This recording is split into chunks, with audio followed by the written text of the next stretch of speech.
So excited to see you all again. A couple of housekeeping items before we begin. Commissioners, your mics are push to touch. Yes, push to touch and turn on. We are live streaming as we have before, and our camera is right there. Also, Wi-Fi access is on the table, so let a staff member know. There's a restroom that is right there. There's just one restroom, so please plan ahead. All of our meetings are open for public comment, and there are comment cards on your seats. And please put in your comment card before the end of the day to the basket. Okay, and thank you so much. The basket is at the front table. And I wanted to acknowledge the members of the public who come out. We are really grateful for your participation and your interest.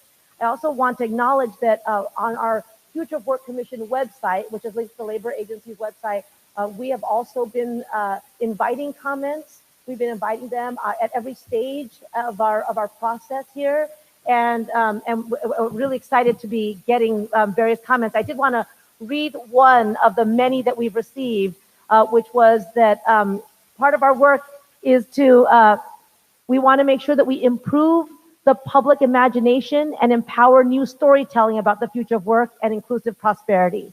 It's something that Carla has mentioned about our narrative and our storytelling, and it's also rejecting the prevalent idea that tech invents the future or that the market determines it. So the public is engaged. They're thinking about the very things that you guys are talking about, and I think you're shaping part of that conversation, which is really really exciting. It's just a reminder of both our challenge and possibility. I also want to thank again Anthony Weeks, our amazing graphic recorder. And I did want to thank the incredible staff of the Institute for the Future just for a moment. We don't say this every single time, but they are the first ones here, the last ones out, bright and early, all the stuff that happens that's ready to go when the rest of us walk in, they do that. And I just really want to take a moment to say you guys are all amazing. The other thing is that they helped to find this space.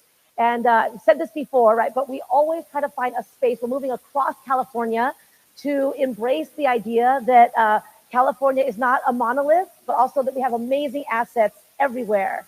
And so excited to be here in Stockton for this convening, and want to say thank you to Justin Champagne, who owns this Make Space. We always try to choose a location that reflects the challenges, the ideas, the sense of promise of all of the work of the commissioners. And so it's just really exciting. A little bit of background about Justin. Justin is somebody who moved to Stockton from the Bay Area intentionally to be here, to build his business, and then to create this communal space for folks that we get to share today. So thank you to the Institute for finding him. Thank you to Justin. And also, this is my segue to thank you to the mayor's office for being such an incredibly gracious host and co-collaborator in bringing us all here. And so I'm going to turn this over to our mayor, the mayor of Stockton, who is going to make some welcoming remarks to us. But I did want to say a couple of things about Mayor Michael Tubbs. The first is that he is Stockton's youngest mayor ever. We went to college in the same place, but to put this in perspective, he was born the year before I graduated from that college. The second thing is that he is Stockton's first African-American mayor and the nation's most diverse city. And that is a reflection and proof that here in California, we show what is possible. And the other thing to say, besides that kind of demographic information, which in and of itself is enough for us want to hear from Mayor Tubbs, is that we deliberately chose to be in Stockton as we shift to solutions and concrete ideas for what we want to do to create a just future of work. And that is because Mayor Tubbs has led incredible innovations on exactly what some of those solutions should be. and he's demonstrating what we do at the local level here in California can shape not just the region, but the state and the national conversation. So, so proud to introduce the amazing, brilliant, but also just kind and delightful Mayor Michael Tubbs. You have to stand up or not? You can sit. You can definitely.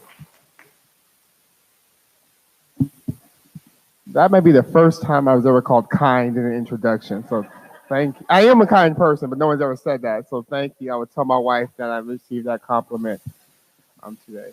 Well, first, welcome you all to Stockton, California, as was mentioned by the Labor Secretary, the most diverse city in this country. Special shout out to the commissioners. I see former governors. I see union leaders. I see statewide office holders. I see state senators. I say thank you for this important work. So I had dinner with a lot of the leadership of this group last night, and the conversation had me change and reframe everything I was going to talk about this morning. So I do want to spend a little time talking about basic income and things of that sort, but I spent some time this morning reading Aristotle and thinking about kind of work and how we conceive of work. So I think any discussion about the future of work has to really be a conversation about values and what values do we want to take into the future. And I think particularly when you think of work in this country, and I know this group has been engaged in deep conversations, we have to have a frank conversation about how work and labor has and has not been valued. I think you think of the wealth generated in this country, the wealth that powered the Industrial Revolution was from stolen land and stolen labor. It was from backbreaking hard labor, not just in the fields, but free child rearing that slave mothers did, etc. That kind of created the wealth in the engine of Americans' prosperity. And I think as we look to the future, we have to take stock of the past and make sure we don't take those bad practices with us, or the future will just reinforce the existing social inequities and existing injustices that give rise to this future work commission today. I think, like you all, we shouldn't be, I'm not surprised, and I don't think anyone here is surprised that we see such disparities by race and class and gender, where the fault lines of division and equity and differing outcomes in our country since inception have been along the fault lines of race and gender and income. But I think I'm also incredibly excited for this conversation because the future is not inevitable, that we are active agents in creating that. And it's going to take a little bit of intentionality. It's going to take a lot of discussions like this. And for that, I want to start by saying thank you for your work.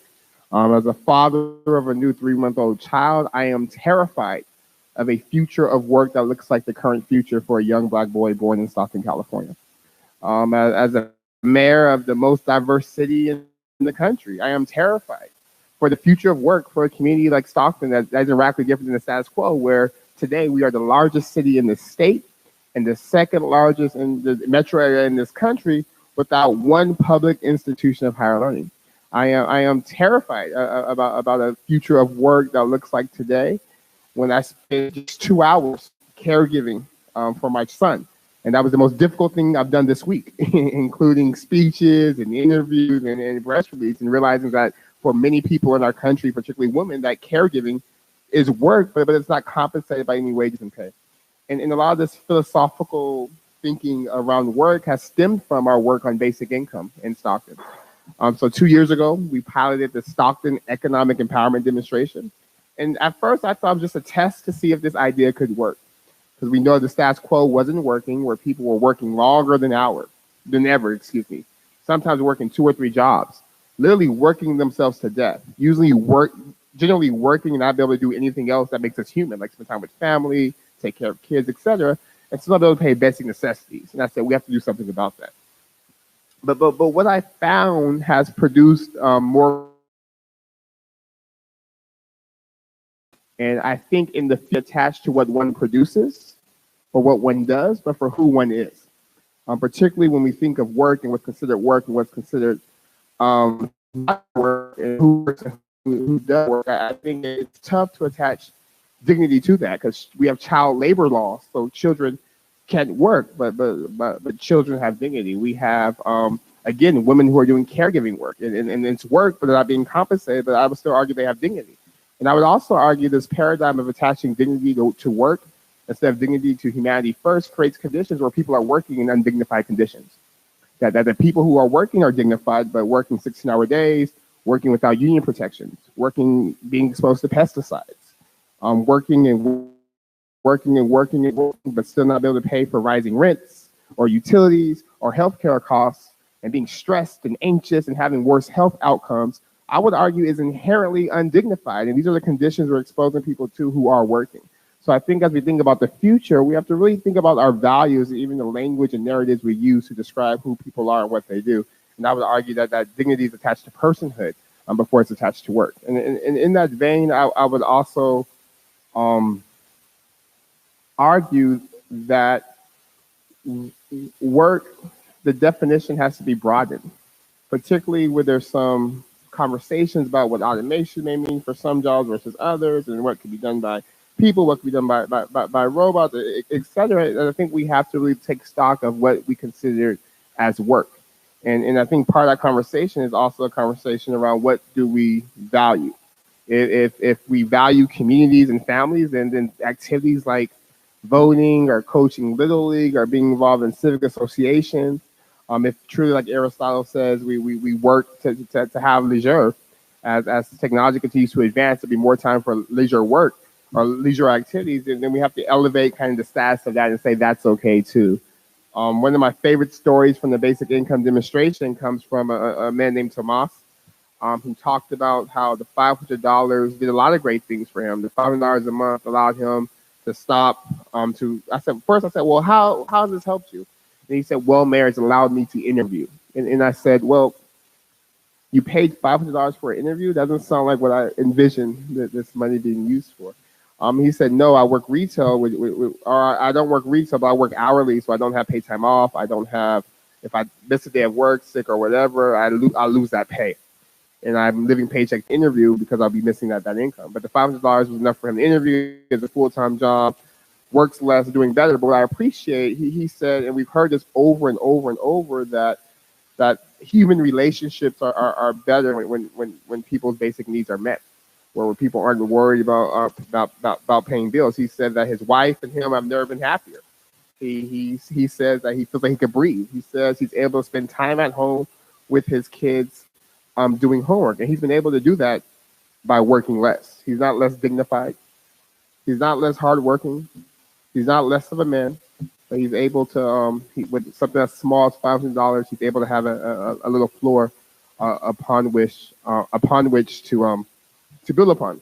And I think also when we talk about work, what I've been hearing, particularly in conversations around the dignity of work, isn't about job per se, but it's about purpose, that people need to feel purposeful. People feel like they need to add value. People need to be in social interactions with each other. And I think that's a very, very useful frame. And I think one of the things as we create the future that we can do is really look at sort of how do we create the environments on which people can exercise purpose? How do we create environments or the conditions upon which folks can feel useful and folks can feel valuable?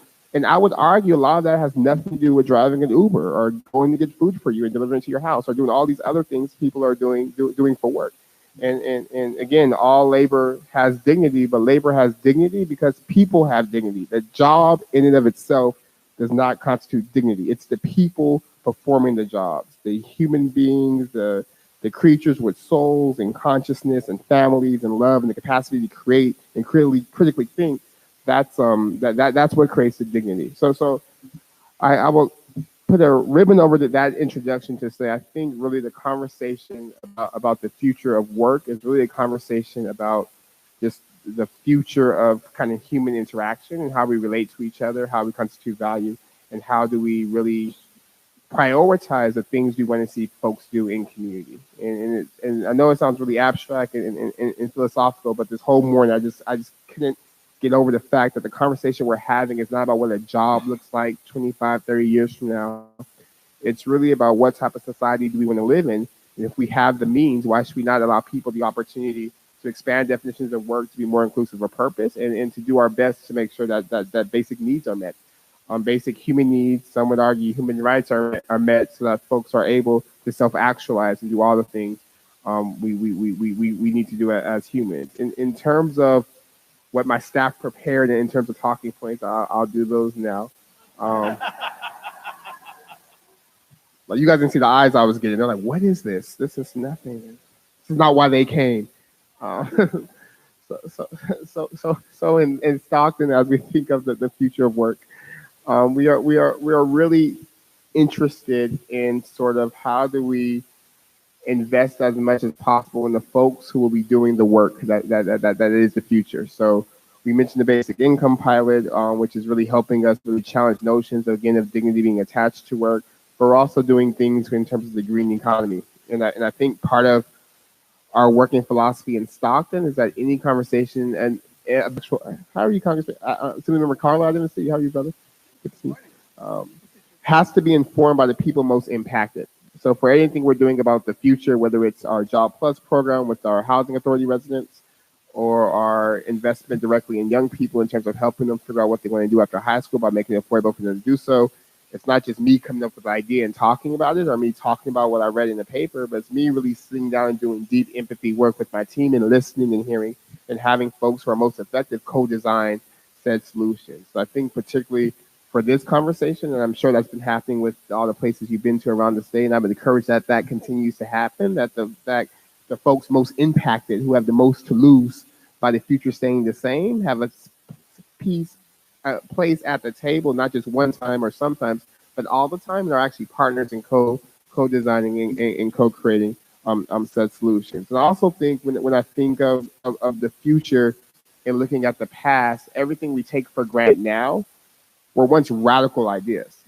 So the fact that like children shouldn't work, that was like a radical idea not too long ago. The fact that folks should have weekends off and folks should be able to collectively bargain, radical idea. The fact that I'm not property, that I'm a human being, such a radical idea. The country had to go to war, and people had to die for that idea to change.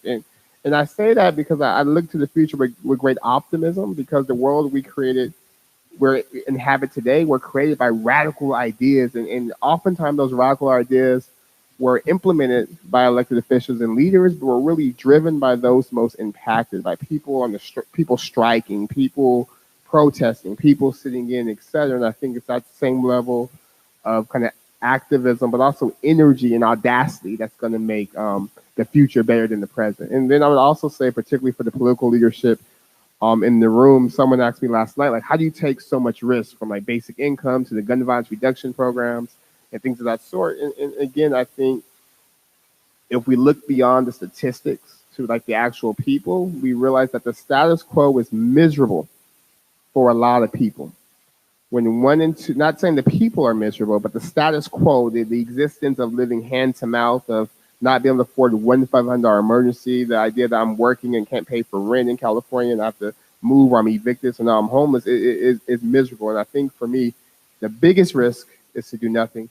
The biggest risk is to be too afraid to try, and everything stays the same. And I think particularly for those of us with the opportunity, with the platform, with the leverage, we have a moral responsibility to take a risk on not our ideas, but on the people we serve and on the people we represent. And I think keeping that as our North Star will make any and every policy proposal that comes for this group one that's worth it. So in terms of actual policy proposals, I think, number one, a good policy proposal would be a more ambitious minimum wage.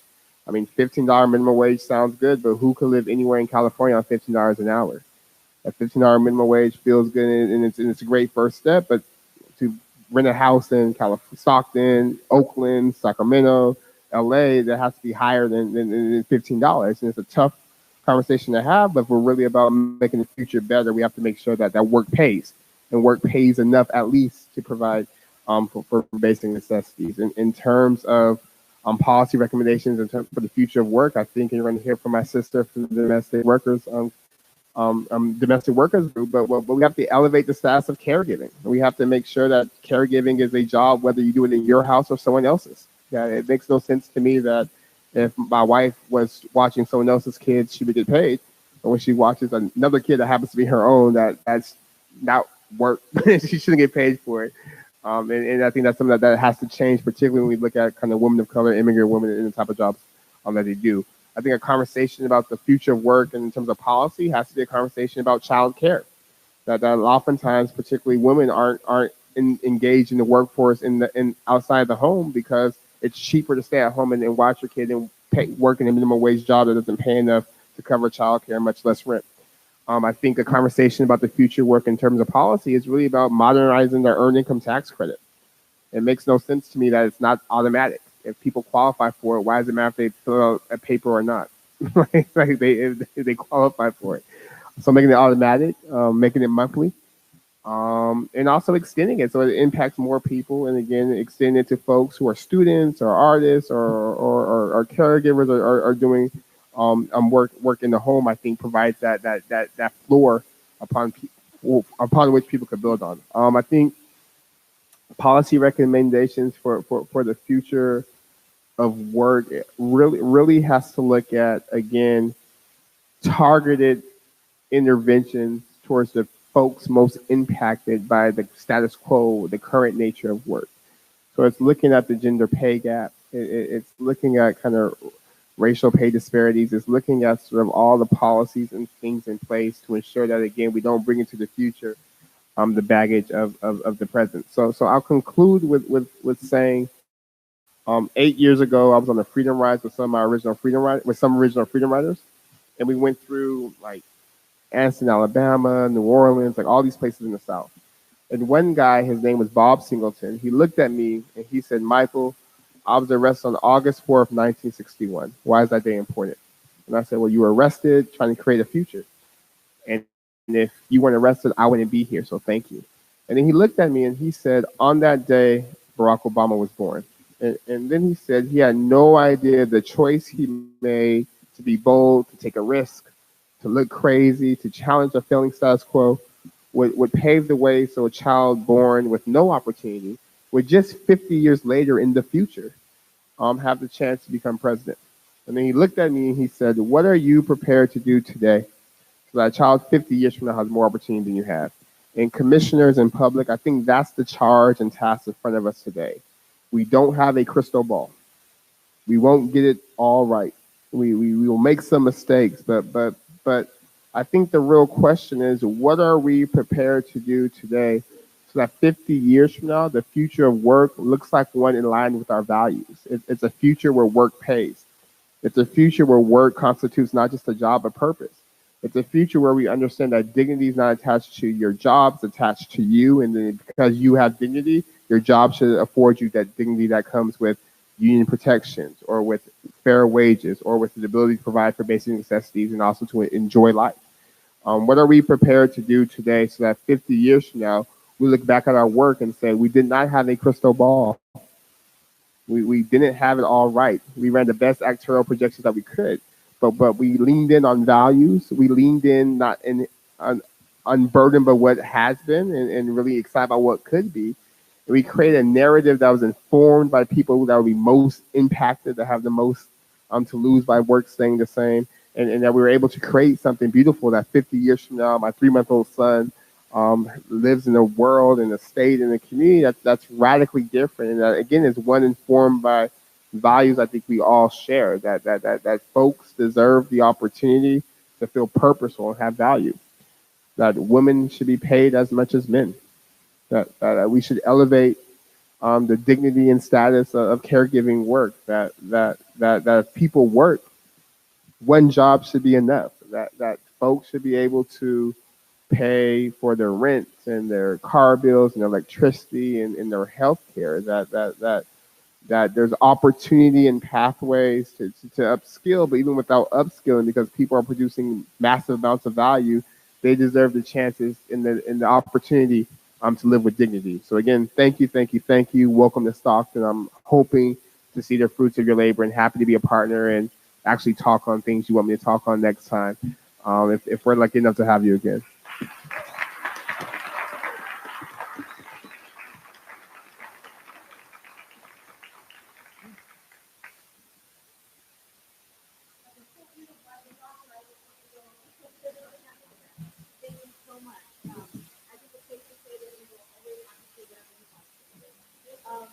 So we're going to go around and do our commissioner introductions.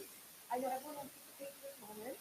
And we're actually going to ask you in the spirit of both America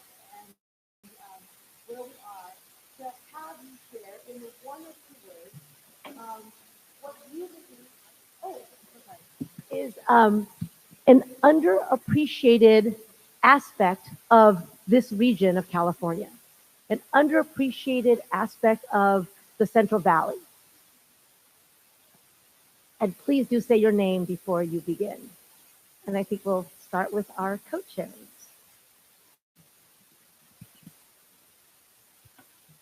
Thank you. Mayor Tubbs, thank you. Glad to be here. One word, Dave Brubeck, the Dave Brubeck Institute, which is over here close by. Wonderful to hear from you, Mayor Tubbs. Welcome. My word for how I would celebrate Stockton and the Central Valley is risk. Good morning. My name is Maria Salinas from Los Angeles. My word would probably would be innovation, underappreciated innovation. Morning, Mr. Mayor. I think the word for underappreciated would be the farm workers.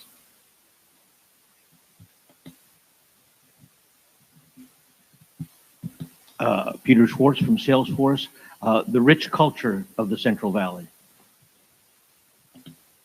Good morning, Betty Yee. Let's say the might of its people.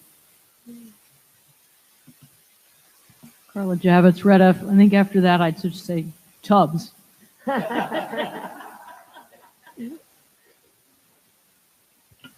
Art Pulaski, the wonderful history. Lance Hastings, the Central Valley and the Stockton area, it's not on their way to somewhere, it's actually here. Doug Block, Teamsters. Nice to see you, Mr. Mayor. We have an office right up the street from here, so I welcome you to stop by and say hi to the Teamsters. We're a block away from here on Minor Avenue. To me, what's underappreciated is the potential here. Tom Khalil, and my one word would be spirit. John Marshall, UFCW, and hopefully I'm not stretching the geographical definition too much. My brother is a firefighter in Salinas, California, and when you think about agriculture in California, it's so central, and the issue of inequality is so profound, and the illustration of inequality. And as a public sector worker, my brother really is on the front lines of addressing all of the symptoms of that inequality. And so I guess a shout out for the public sector. Stefan Casriel, I'm a freelancer, and I would say, I am, and I would say it's a great place to move to, as opposed to a great place to move out of, and we need to figure out how we make that happen. Thank you. I'm Roy Bahat from Bloomberg's DC Fund. I like mayors named Mike. And I would say momentum. Jennifer Granholm, I would say, and I was thinking about the farm workers here as well, but hard working. Thank you. I'm going to turn this over to our illustrious co-chair. Great. Thank you so much. And we really appreciate you welcoming us, Mr. Mayor, here to this incredible city. I are going to just frame the purpose of the day, and I'm going to begin by reminding this commission, this is our 6th convening.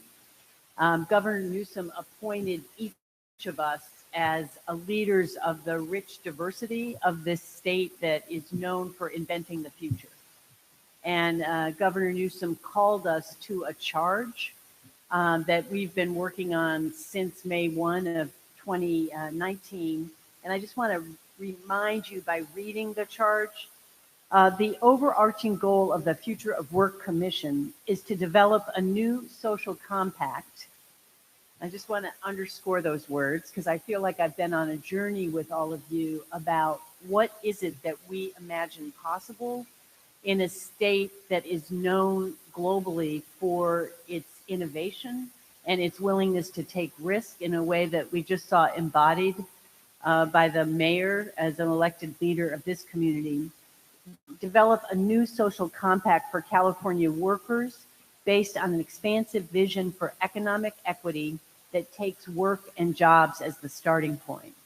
And I think we've been thinking across civil society, and I don't know about the rest of you, but I found it an incredible privilege to get to know each and every one of you and the strengths you bring and the perspective and history and experience you bring. And James and I wanted to use this opening to call us each to an understanding of what responsibility are we going to take in the recommendations we're putting forward, and that we can think of making commitments that don't simply rely on government intervention, but rely on each one of us taking risks across civil society to develop that new social compact. And with that, I want to turn to James to kind of talk about the journey we expect to take between now and the issuing of our report in May. Thank you, Mary Kay. And again, really would like to applaud the work that the Commission's done so far, and the commissioners themselves and all the people who've actually come to the Commission. Let me just give a sense of where we think we are in this journey. Unfortunately, our PowerPoint isn't working, so a piece of paper has been handed out to the Commission, and I think it's also available to the public to look at as well. So apologies again for the PowerPoint and the screens not working very well. But this is an attempt to get a sense of where we are in our journey. We've met now 6 times, and in that process, a lot of things have had a lot of inputs from the commissioners. We've had discussions, we've heard from all small group working sessions in the committee, and a lot of ideas and perspectives and experiences and learnings have come through. There's a variety of stakeholder inputs. Some commissioners have convened roundtables and gatherings. We've had opportunities to get public comments from the public. Some have actually come live in the meetings. We've also had some that come through our website. And we've also had some written submissions. And as we all know, we've had people come testify and speak to the Commission, worker groups, researchers, economists, and others have come to speak to the Commission. We've also had the benefit of getting input and benefit of the work of the actual government agencies have been doing themselves. And it's also important to emphasize that because we've also benefited from enormous research inputs. We've had researchers and academics provide papers, findings, facts about the state of work in California. So these have all been the inputs that we've had so far. And that allows us at least to have a fact base and an experience base about what's going on in California, which is what you see in those components that are described. And there's actually a repository that's available and open to the public, by the way, of all those inputs that we've had. So if members of the public or commissioners want to access that, that's all available to see, so you get a sense of the journey and the inputs that I've just described. I think where we are now is to head towards getting to a report at the end of May. And I think as we've discussed so far, part of the report will do 2 primary things. One is to report back on the findings about the present and future work in California. Now, we've captured some of that as a work in progress in our problem statements and facts and so forth, but we have to report back on the findings about what is the state and future work in California. That's the A you see on the page. But more importantly, we have the B, which is where we then put forward our recommendations, which really should be thought of as a call to action. And a call to action, as Mary Kay has just pointed out, a call to action not just by the state, but by all of us and all of civil society involved in California. So that's yes, the state, yes, the employers, yes, the workers, academic institutions, philanthropists, all the variety of actors who play a role in shaping the present and future work of California. So our recommendations should capture what we think that call to action should be. So those are the 2 things we're kind of headed towards, and making sure we have in the report we will have in May. So I think the work that we do now and we've been involved in now is to start to bring all that together. We continue to get inputs We'll continue to shape that, and part of the work we're going to do this afternoon will be to continue to progress primarily the recommendations part of our work. That's headed towards May. I think it's important to note that this commission, as it was set up, was to operate in the current phase with the goal of getting to May. After May, this kicks into a very different phase. And that different phase will be where we try and harness the call to action by everybody. And we hope commissioners will continue to be involved, but we'll try and involve, employers, workers, and others to start to work on the actions and the call, respond to the call to action that we will have made in our recommendations in May. And that'll be a different phase of work and activity in the states that'll happen after May. But I think for now, the key goal is to make sure we get to the report and call to action that we're working towards in May. So hopefully that gives a sense of the two phases here that we're getting into. I noticed that a couple of people want to make comments or questions. Peter? Question. There's a synthesis meeting scheduled, isn't there? Correct. How will that work? Do you have a sense of what we're going to do around that meeting and how that's going to come together? Yes, in the following sense. So, by the way, that's part of the discussion we're going to have this afternoon. At this level, though, to respond to you, Peter, I think the idea is we've been capturing all this thinking and the ideas that have come through so far. So that synthesis meeting will be looking at a draft that tries to capture all the ideas that have come through, all the recommendations that commissioners have made, some of which the commissioners started to make in the last convening, some of which we'll be discussing in our working session this afternoon. But all of that will need to start to come together for that session. Thank you. I have one tactical suggestion, which is that you give everyone a deadline so that if they want to provide written feedback on either a finding or recommendation, you are saying, if you want it included in the first draft, here's where we would need to see some text. But that's a very good suggestion. Talk is cheap. Writing is hard. Question.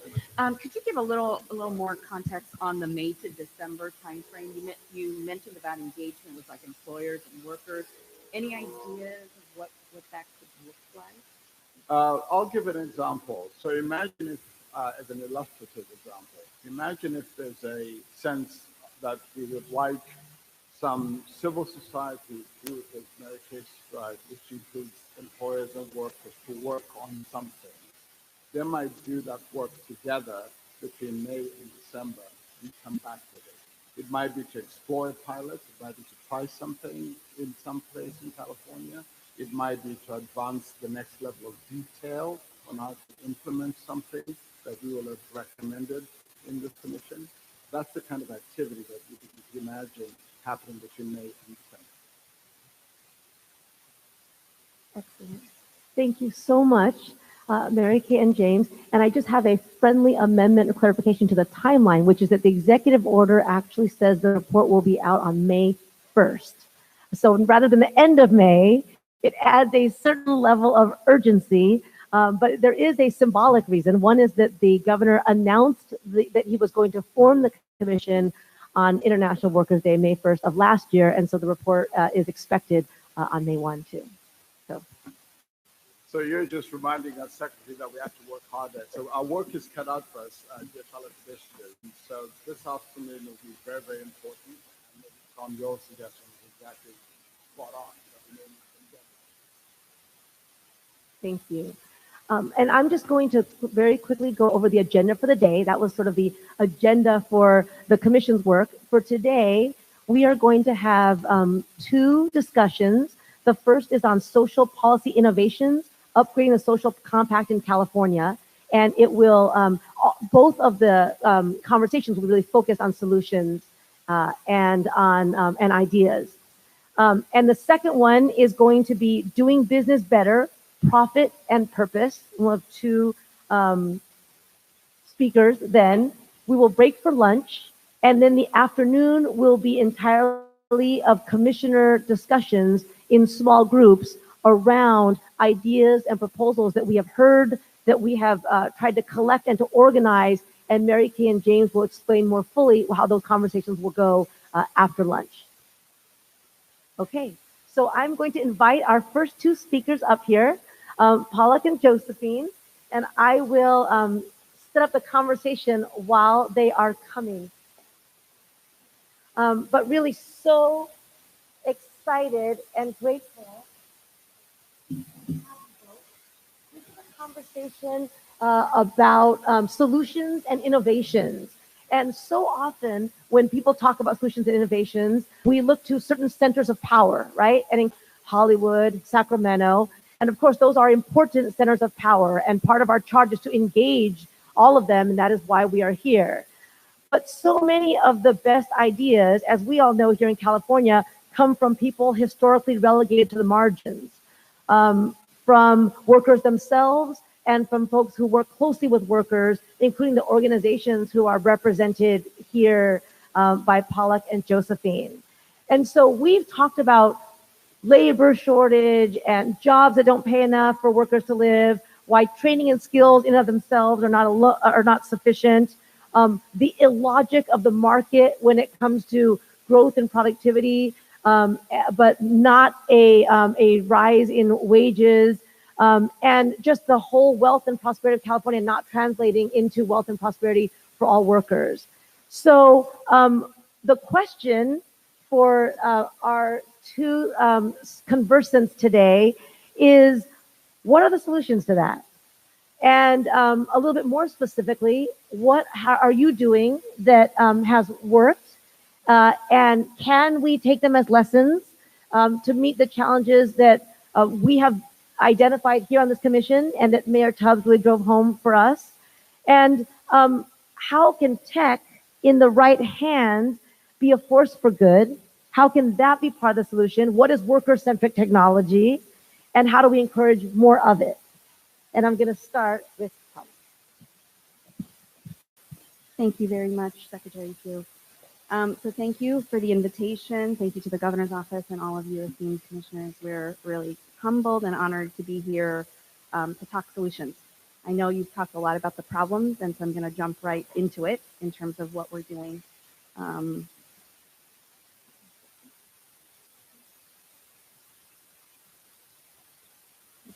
Well, we'll do the best we can, and then we'll send you all the slides afterwards. Again, my name is Palak Shah. I'm the Social Innovations Director for the National Domestic Workers Alliance. We are the nation's voice for the 3 million or so, mostly women, who work as nannies, housekeepers, house cleaners, caregivers for people who are aging and those with disabilities. I'm also the founding director of our innovation arm, which is called NDWA Labs, where we're building technology by workers for workers. And at the Alliance, we really believe that every worker deserves dignity and respect. That's really the core mission of what we're fighting for and what we work on, whether that's through legislation or building technology or changing culture. And what that means to us is a quality job with living wage and benefits. So the underlying logic in what I'm presenting today is that we need a new and improved system, a new improved version of the way that our social safety net and our benefit systems work. What we have today is uneven and it's insufficient for millions of workers across the country, and definitely here in California, although you all are definitely a paradise compared to some of the other places we work. What we set out to do at NDWA Labs in partnership and within the social movement of domestic workers was to redesign the system of benefits to ensure that every single hour of work gets the same fundamental protections and benefits, regardless of whether you work online or offline, for a single employer or 25 clients, part-time or full-time. So that's kind of the problem that we decided to tackle. And more specifically, the problem that our workers were facing, in particular, starting with the use case of cleaners in this country, was that many domestic workers work for multiple clients and multiple employers. And so there isn't a single employer that's responsible for the workers' benefits. So even if a client's employers or customers were interested in providing benefits, there was really no easy or simple way to do that, right? Either an all or nothing type of scenario. So what we did, and what I'm here to introduce in the benefit system in the country, it's called Olivia, and we believe it's a demonstration model for how we can ensure that every hour that a person works counts towards their fundamental access to benefits and a social safety net. Let me show you how it works. So you can't really see her, but this is Olivia, and we'll send around a video about her story. So Olivia's a domestic worker. She's got 3 kids, and she has 19 homes that she cleans. She has 19 customers in New York that she cleans their houses. And for the 12 years that she's been cleaning homes, whenever she was sick, and she wouldn't go to work, and when she didn't go to work, she wouldn't get paid. And she didn't have any other benefits either. She didn't have life. You know, it's some of the basic things that we expect when we go to work, life insurance, or so if you get hurt on the job, some protection. She didn't have any access to any of that until we actually built Olivia. So let me explain to you what Olivia is and how it works. So Olivia is a technology platform that we built in-house. And the basic concept is this. Using Olivia, each one of Olivia's clients can make a contribution into a single benefits account that accrues all of the individual prorated contributions from each employer or client or customer into a single account. And so then when what Olivia can do then is draw down all of those credits, those accumulated credits in her account, and apply them to the benefits of her choosing. So there's a couple of design principles that we were really sure to invent in here, to design in here, which was one, this idea of aggregating from different places, but then two, moving beyond the paradigm of a one-size-fits-all, at least to start, to say, okay, workers can actually decide where they want these contributions to apply. And so, you know, and that includes something, it could include paid time off, it could include life insurance, it could include, you know, there's all kinds of ways in which we can go with this. So there's 3 really important features or kind of ways in which we built this, which I would encourage you to then think about as we discuss what goes on in California. First is that it's portable, right? That means that the benefits are attached to the worker, not to the job. So if she has a customer that rolls off or moves away from New York to New Jersey or something and she doesn't clean their homes anymore, all of her previously accrued contributions stay with her. If she's enrolled in a life insurance product, she still stays enrolled in that life insurance product instead of the disruptions that happen in the traditional system. The second is that it's prorated. And so that means you know, if she cleaned a house every week, we would expect the kind of logic of this system would that employer would pay a little more than a person that she was going to clean a home for once a week. Once a month rather. So, and then the last is that we actually built a platform, right? We didn't build a single insurance product or a single solution. What we built with Olivia was the piping, the technological piping that allows for all these parties to get connected. And we can slot in benefits based on what workers decide they value the most, for example. And so we're starting, you know, our most popular benefit on the platform right now is paid time off, because the cleaners of this country have told us that when they don't go to work, they don't get paid. And Policy please solve that problem. So that's kind of where we started, because our first use case was a person like Olivia working in multiple situations. So what I want to emphasize here is that this isn't an idea. We're live and in the market. We have customers on both sides of the customers or clients or users, whatever words work for you, on both sides of the market. And workers in our movement, domestic workers, are taking their first paid day off ever in their lives through the platform. And, you know, it's a very easy user experience. You know, it's only 3 steps to sign up if you're an employer.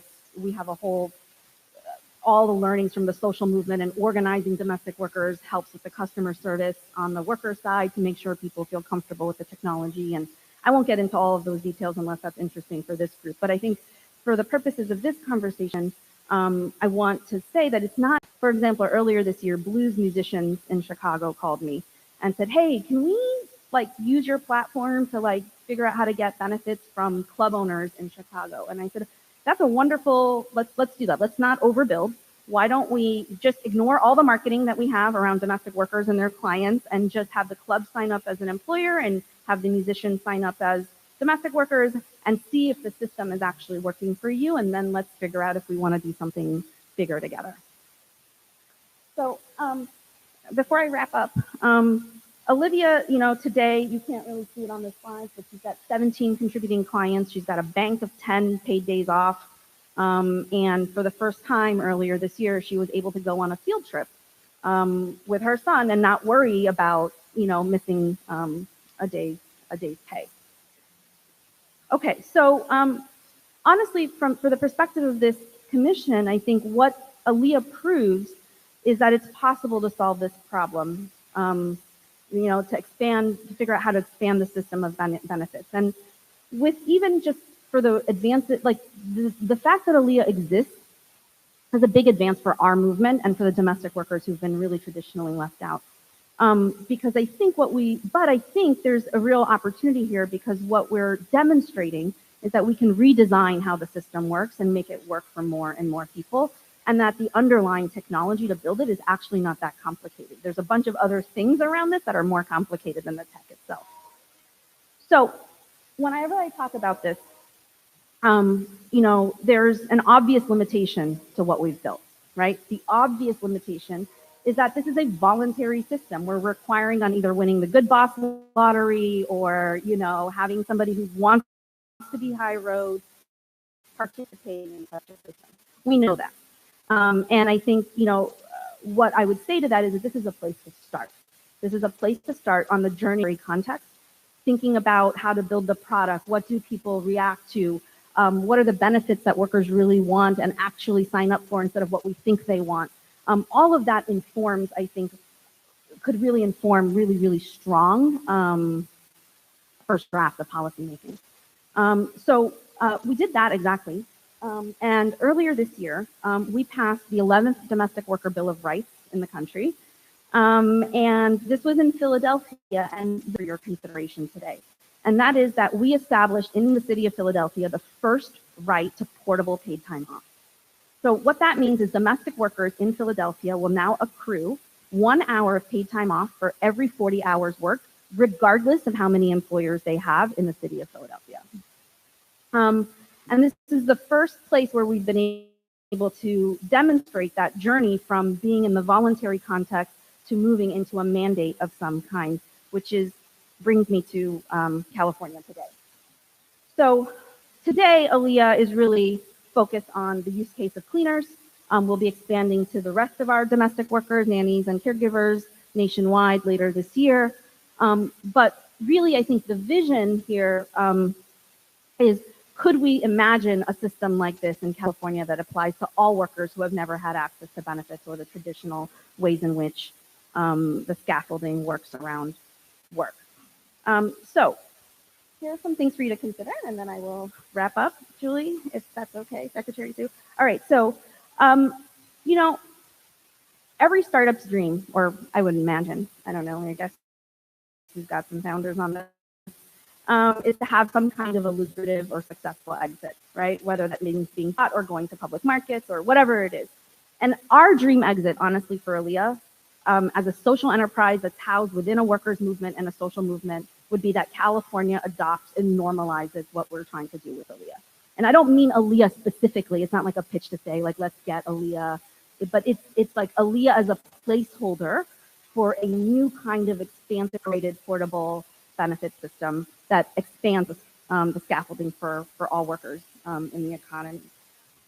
And what I would say is, if we're inspired by Aaliyah's logic or the kind of vision of expansion, I would suggest that there are 4 main things that you might want to think about as you think about this process of your recommendation. The first is to establish a mandate, because it's obvious. There's a limitation to a voluntary system around benefits. The second would be to determine which benefits should be prorated and portable. And there's some obvious ones, like I think it would be great to start with paid time off. That's wonderful. I think if you're thinking about specific context, for example, we have a very active part of our work is organizing domestic workers who work online and through platforms. There could be a whole sub set of benefits around portability of background checks or portability of ratings and reputations, and a whole other way that we think about expanding portability beyond just benefits. The third, and this one is really important and it's kind of a hard one, is that you have to establish a single platform, because this doesn't work if you have like 2 cents accruing here and 50 cents accruing there and 37 cents accruing, like it just doesn't work. So we'd have to come up with some kind of centralized infrastructure that holds the whole system, and it would be amazing if that was potentially a government, program. It could also be something in partnership with entrepreneurs, or I'm not exactly sure how we would do it for the scale of California. And I think we can learn a lot from the Philadelphia process as well. And then lastly is who administers the benefits. And you could think about, if the government is a central party that's creating the market, then there's a whole secondary market of private activity that in kinds of benefits. I will say, with the worker advocacy hat on, benefits has traditionally been a really important opportunity for organizing workers. And so I would really, like to see the exploration of the role that worker organizations and unions can play in distributing those benefits. Because what we've learned by building ALEA is that the domestic workers, once they get connected with other workers, or become engaged in a democratic process beyond actually receiving their benefits.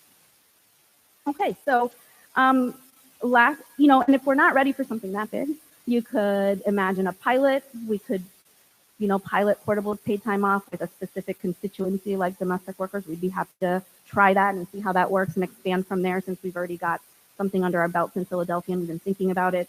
You could establish a work, there's a lot of different sub-steps that we could take that we could talk about.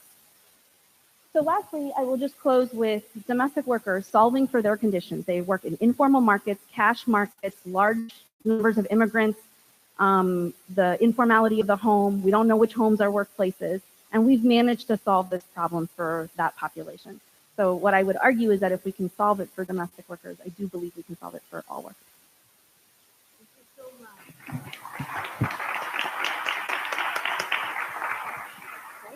Go ahead, please.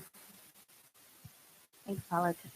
Thank you all for having me here. It's quite an honor. My name is Josephine Calapenny.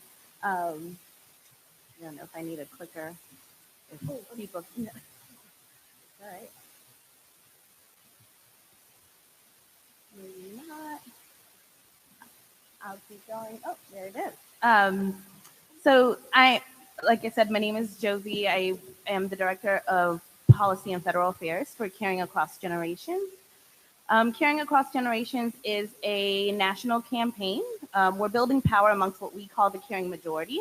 Those are people who need care and people who provide care. We don't see those constituents and stakeholders are as separable. We have to, when we're really thinking about a new social compact and a new social infrastructure focused on care, we cannot separate the needs of care consumers from the needs of care workers.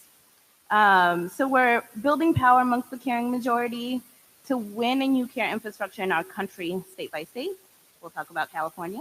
And at the federal level, we mobilize people, we tell stories of impact that connect us all. And we aim to change the way our culture views care, values caregiving work, aging, and the demand from policymakers to do better for ourselves and for our families. That's what we need in the new social contract. The need for a new care contract is clear for us. I know it is clear for most people in this room, so it's nice to be amongst friends where we don't have to make the case for why this is important work. The Jenga pieces of an outdated system are crumbling from every angle of our care infrastructure. You all know the facts, and it's almost like taking these than what we're living in. So you take out declining numbers of family caregivers and stay-at-home parents. You take out the fact that we have an increasing aging population that's demanding care. You take out wages that used to be reliable before and are now stagnant, and care demands causing disruption of work with desperate impacts on women and women of color. And you start to see what's happening to what used to be a solid Jenga structure of our care infrastructure, right? Starts to wobble and tip, and you don't know the next piece that's going to come out and what's going to happen to our care infrastructure. And we also know that care doesn't happen in silos. I was incredibly moved by the mayor talking about the needs of childcare, the needs of elder care, the needs of self-care. We're often in situations where individuals are situated between providing care for a child while also caring for an aging loved one or a sick spouse. And these care situations don't happen in silos. People engaging in the current broken care infrastructure aren't just in one bucket. Let's say workers. We hear from a ton of workers, domestic workers, who are not just professional workers in their daytime, but then leave their work and go care for a child or go care for an aging parent. And oftentimes, workers are also consumers of care. So this sort of oscillation between roles and labels and structures requires us to rethink our care infrastructure. So take Teresa, for example. If you can see, I don't know, I'm behind. Let's see. Is it here? Oh, look at that. Okay. So take Teresa, for example, who's actually from California. She has 2 full-time jobs. She needs childcare buffers.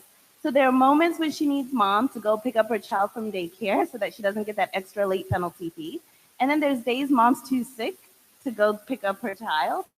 And it's just an oscillating infrastructure that's not working for Teresa, and we know that it's not working for many people in our country. Oh, there it is. Okay. And we know that in addition to the emotional, physical, mental, relational toll that we're all taking on because of growing care demands, we also know that the numbers just don't add up. 70% of people in this country are making less than $50,000 a year. Childcare costs are upwards of $10,000 a year, depending on what state you look at. Costs of housing, costs of food. Then most family caregivers we know are paying upwards of $7,000 out of pocket. That's outside of our existing safety net, and the math doesn't add up. We end up with a vicious cycle of not being able to afford care, which then causes people to make decisions that make it even harder to become financially stable. We know this. Unmet caregiving needs are driving economic insecurity, are exacerbating the racial and gender inequality, and continuing to put families at risk. And there's a better way to do this. We also know that the current care infrastructure is unsustainable for states. I haven't heard from one state Medicaid administrator that they love the direction their Medicaid programs are going in.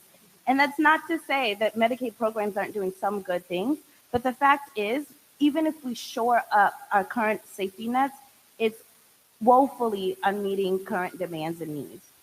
And the ballooning costs of state Medicaid programs still aren't meeting the full scope of needs while creating current problems for states in meeting the financial infrastructure needed to meet the demands. This is why we have to think about and move towards a more cohesive care infrastructure that responds to families' needs in the way that they're experiencing them.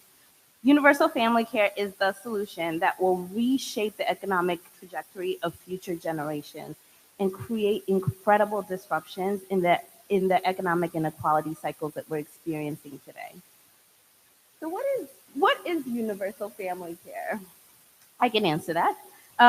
Universal family care is a new social insurance program that insures for care risks across the life spectrum and across generations. We're talking about childcare, we're talking about paid leave, we're talking about self-care, we're talking about long-term services and support. So we're talking about the full spectrum of care needs, not just for consumers in the way that we imagine it, but also thinking about what it means to build it in such a way that it works for the full caring majority. Universal family care is about care at any point of life and looks at the whole family across the entire spectrum of life. And it goes beyond traditional healthcare. So we know that not every care need is medical.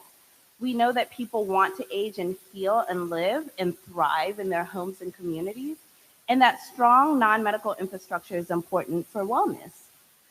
Whether it is occurring simultaneously or in a sequenced way, most people will need access to affordable quality childcare and access for care for a loved one, in addition to access to care for themselves in an affordable, quality, and accessible way.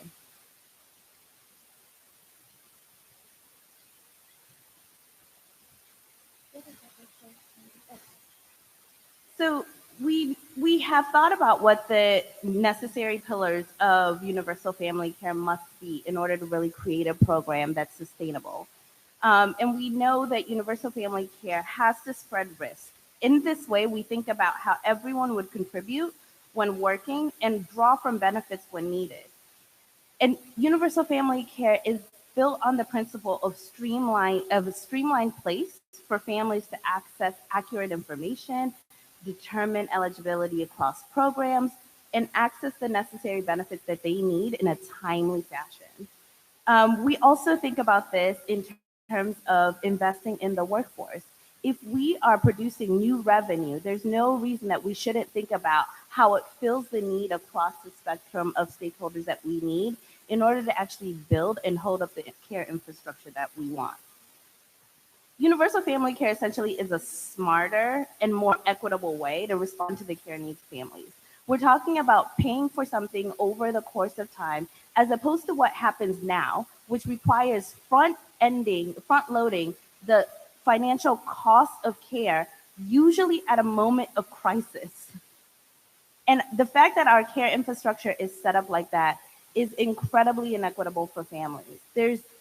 When we talk to families who have to figure out how they're going to pay a $3,000 home care bill in the moment of crisis and in the moment of need, while trying to figure out the fact that our nation, most families, $400 unexpected expense, is just not the way that we create an economy where everyone is thriving. So we know that social insurance structures work. We've seen this in unemployment benefits. We've seen this in Social Security benefits. We know that it's sustainable. Social insurance models work. When everybody contributes slowly over time, we know that that spreads the risk, and that's an important way of how we do this. We know that social insurance contracts ensure well-being and creates opportunity to build in equity and redistribution. When we think about how our current economy works, those are key factors in really thinking about this. Lastly, I want to highlight the fact that new revenue into services and benefits is incredible for the care infrastructure that we have to build in order to meet the growing demand. We know that we're working with existing safety nets that have been starved from multiple directions, whether that's a state level or federal level, and that new revenue is the only way that we're going to build the infrastructure that we need. And then I want to highlight the fact that when we think about building new programs, we have to think about meaningful governance. And this is how we build in some of the worker provisions, requiring worker voice in any new programs that we establish, and in how we think about governance, how we think about how benefits are both built and distributed, and how decisions are made in any sort of new social infrastructure.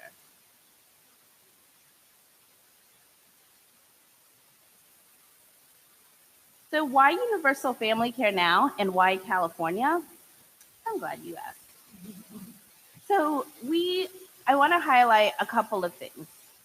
The existing safety net structures that we have in this country are increasing and ballooning all the time, while consistently underserving people who need those social safety nets.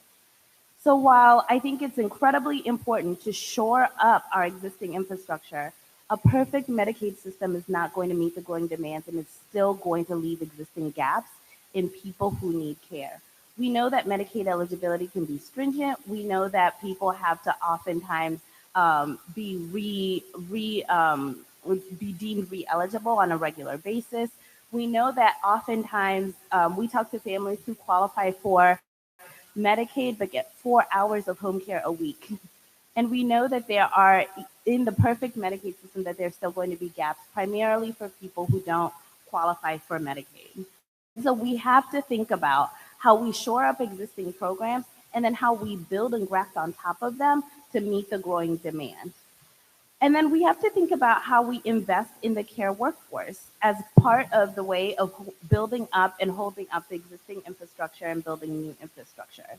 And when I think about all of this, in my perspective, and many of you might agree, California is perfect for this. We have done a lot of studies at the national level to see how universal family care would work federally.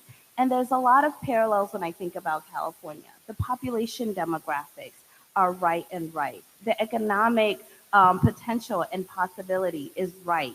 When we think about a state that's moving in a progressive way for its economy and thinking about all cylinders at a go and thinking about paid leave and the need for thriving workforce and the need for equitable healthcare and systems and affordable housing and all of those things that we know have to be moving in parallel lanes in the same direction, California becomes an incredible opportunity to be a national and global model in how we think about a care infrastructure that works for everyone. So I'll also highlight that we have to think about how we invest in the workforce. When I think about all of the solutions that have already been discussed here that National Domestic Workers Alliance really promotes and really advocates for, and even when I hear in other settings, there's one question that often comes up. Great idea, how are we gonna pay for this, right? Lots of shaking head at the table. So we have to think about the fact that if we're raising new revenue, there's new opportunities to shore up some of the gaps and to really experiment and innovate on the solutions that we're all talking about and thinking about. In addition to the population size in California, demographics in California are right. It's a large aging population. We think about how a growing percentage of your population is family caregivers. It's already over, I think 3-year-old data shows that over 10% of your population is already experiencing family caregiving situations and are in crisis. And then I think about the environmental justice issues that California is thinking about. I appreciate who raised the public sector and firefighters. And we think about how fires are impacting aging populations and how home care workers and often community-based workers are on the front lines of running into fires and responding in that way. So what does it look like to really build that infrastructure in a meaningful and equitable way? We've done a lot of work in a lot of different states, including Hawaii, where we've experimented with the family caregiver benefit. We were intimately involved in the work that happened in Washington to win the Long-Term Care Trust Act, which is the first in its nation. And we're also in exploration mode in Illinois, New Mexico, Minnesota, Maine, and lots of states across the country. But California can be the forerunner in not just setting up a model that works in a state and really building on top of what we've already learned, but also a model that parallels and has conversation with what's possible at the federal and national level. There are very few states in our country who can have a parallel conversation. Honestly, if we win something in Illinois, sure, we can take that to the federal government, but it just looks different. It sounds different. The population impact is different. The parallels are different. California can actually overcome all of that to have a real meaningful conversation at the federal level. Lastly, with all of the things that California is moving, when I think about paid leave, when I think about protections for immigrant populations, when I think about childcare workers winning the right to unionize just recently, I think about how California is set up to really think about how all of these things come together in a simple, streamlined, accessible way for workers, for families, and really thinking about what that back end looks like so that families aren't navigating 50 different programs when they're at a point of crisis in order to access the benefits that they need. So if you all have paid leave moving, you all have worker benefits moving, you are moving towards a future that works for families, universal family care provides an opportunity to think about how we streamline all of these things in a one access point service for families that's equitable and accessible for all of our families. Lastly, I would be remiss if I didn't say that universal family care aligns with the values and goals of this commission. When I think about a new social contract that is inclusive and ensures job quality for all Californians that they can be proud of, that brings dignity, and that is family sustaining. All of these should be words that you all are familiar with. They show up in your papers. They show up in your goals as a commission. They show up on your website. We're talking about social, economic, political equality. and ensuring that California is building the conditions to ensure that everyone in this great state can thrive. I checked out your 10 principles of design, and I was going through it and checking it as it aligns with universal family care. I have to say, universal family care is batting 10 out of 10. When it comes to bold, forward-facing, measurable, actionable, transformative, equitable, universal, inclusive, we can go down the line.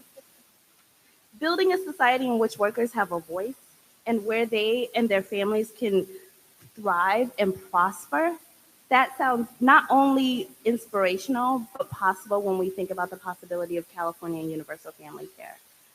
Lastly, I applaud you all for wanting to do innovative work on state social safety net programs and build new ones. There are folks who see themselves in one box as wanting to just set and change existing infrastructure without thinking about what's possible beyond that box. And so that should be commendable.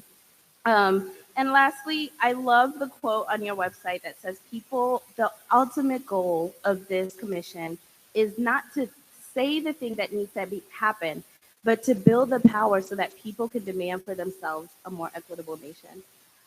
Thank you to this esteemed commission for having me. I'm excited about ongoing conversations. I hope someone asks me some of the things that I think California should do and can do. I have answers about that. And I just want to reinforce that this is an opportunity where California can truly lead in a comprehensive way, in a way that speaks to the abundance of this state and not the scarcity of the way that we tend to think about these issues. With that, thank you. Thank you so much. We're going to jump right into the commissioners. I want to say, yes, thank you so much. So we just have 20 minutes. I see Art, Ash, Peter, Tom, John, Doug, and Stefan. And we want to make sure we get all of you, and Betty. All right. So we're going to do a few at a time and ask the commissioners to keep if it's a question, to pose their question in a succinct way. And if it's a comment, there will also be time for other comments and conversation around this very issue because of the way in which it's come up in the commission and all that it represents. So let's start with Art, Ash, Peter, and Tom. Thank you. You both have done terrific work. Organizations are very impressive. This is meant particularly for Palak, and Josie too, if you want to respond to it. How do you juxtapose the work of Olivia with the new Supreme Court decision in California that says that people should be employees as much as possible, my interpretation. And the work of, for example, the United Domestic Workers in terms of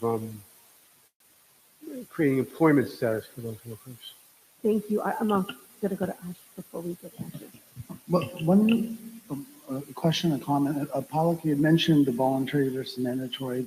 Is that voluntary mandatory for the employer, the one that's employing the worker, or voluntary mandatory for the worker in terms of paying in? Okay. And I just, one of the things you mentioned is that being in California, being in paradise, I think we have a long way to go when it comes to protecting workers and workers' rights here. But I'm appreciative of how far we've gone, but it's been more than pulling teeth every single step of the way, including being childcare workers, the ability to unionize, or creating access to unionization.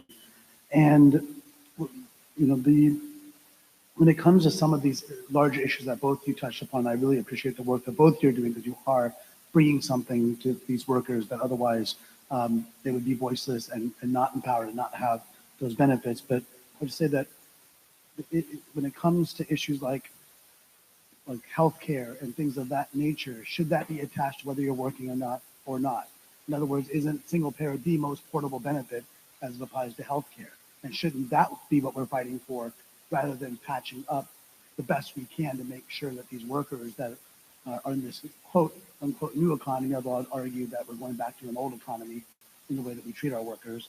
And then the last thing I'll say is that connecting the platforms then to a social movement like a union I think that that's one way of looking at it, but I think the one thing we're trying to do here in some of the legislation and moving forward is actually unionize, because through that unionization, they can get then access to empower themselves to get all those same benefits. But I know not every place is California. So what you've been able to accomplish, where you're accomplishing it, is quite remarkable. But I think there's an opportunity to kind of do both at the same time as well. Thank you. Peter?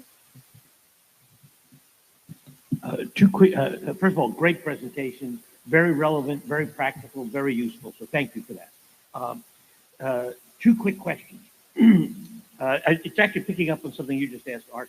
You described California as a paradise relative to other states. I don't want to hold you to the word paradise, but I'd be interested in what's different in California.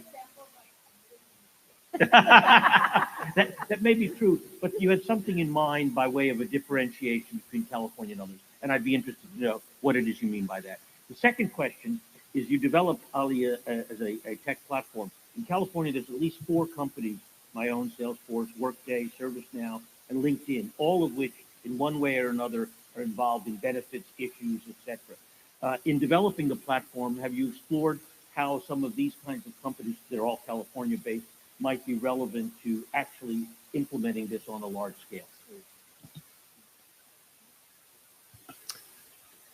One comment and a question. So the comment is, I think the value of this sort of prototype something before it becomes a law also has the added value that you can reduce the transaction cost associated with it. So if you can show that it's possible to do this, for example, using this multi-sided platform, then you may reduce the cost of moving in this direction. So I think that's sort of an added benefit. My question for Josephine was, so currently in the United States, government spending at the federal, state, and local level is 38% of GDP. The FICA tax to pay for Social Security and Medicare is around 7.5%.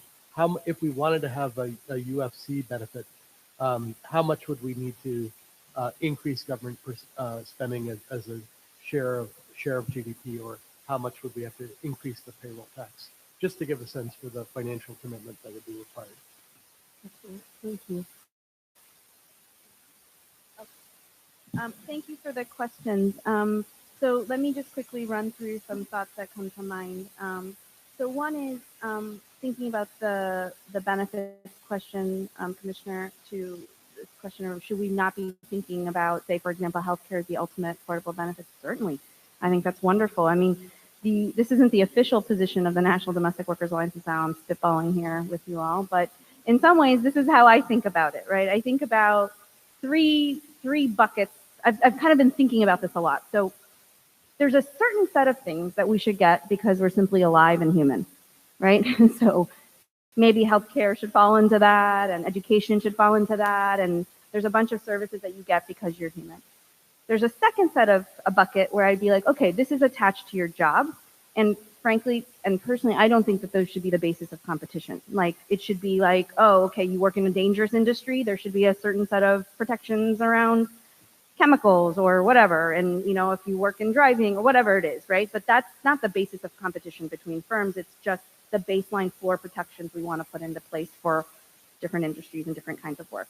And then there's this third category, and we can debate, you know, it's like almost like perks, or what now functions as benefits, right? It's kind of, as I said earlier, you win the Good Boss lottery, you have childcare at your job, or you have, you know, you win the Good Boss lottery and you have kombucha or ping pong tables or whatever, right? So I guess what I'm saying is I would love for us to think about those as a much larger framework and move as much as we can, if possible, either through universal family care or any other, you know, initiatives you have moving here in California to lead the way that allows for the most access to the kind of scaffolding that every single person deserves in the economy. So that's how I think about it.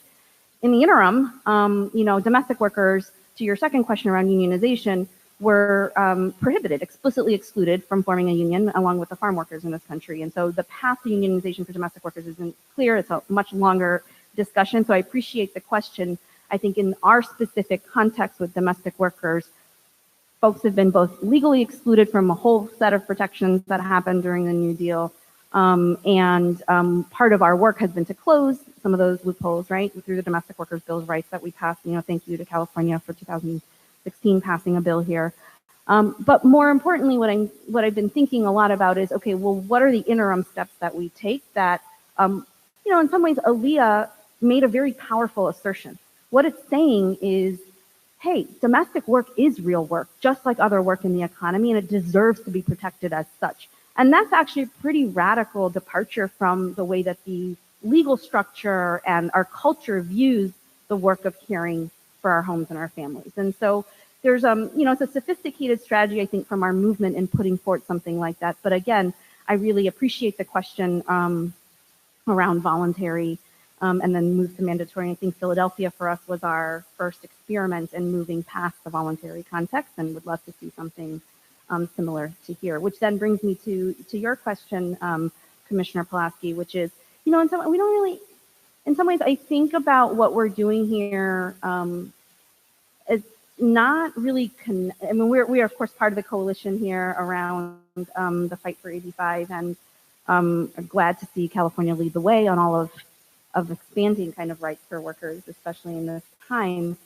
I think for us, the way we see Aaliyah is kind of filling space around all of that, and thinking about, okay, well, even if you work 1 hour here and 5 hours there and 15 hours there, is there some other way that we can start to aggregate all those hours to mean something versus working in one particular job, which, at least for our workforce, they're not all working 40 hours in one place, and they're working for households, which is a different kind of arrangement.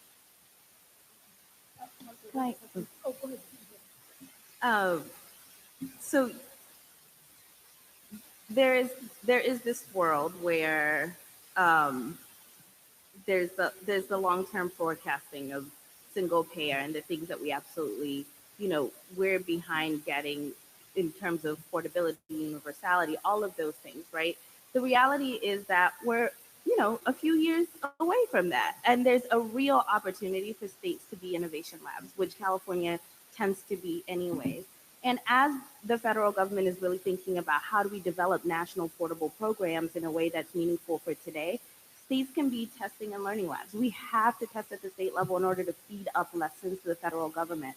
That's what the paid leave movement has done so excellently, right? They've learned from multiple wins across multiple states, have learned what's working in eligibility, what's working in benefits administration in order to feed that information up to the federal government.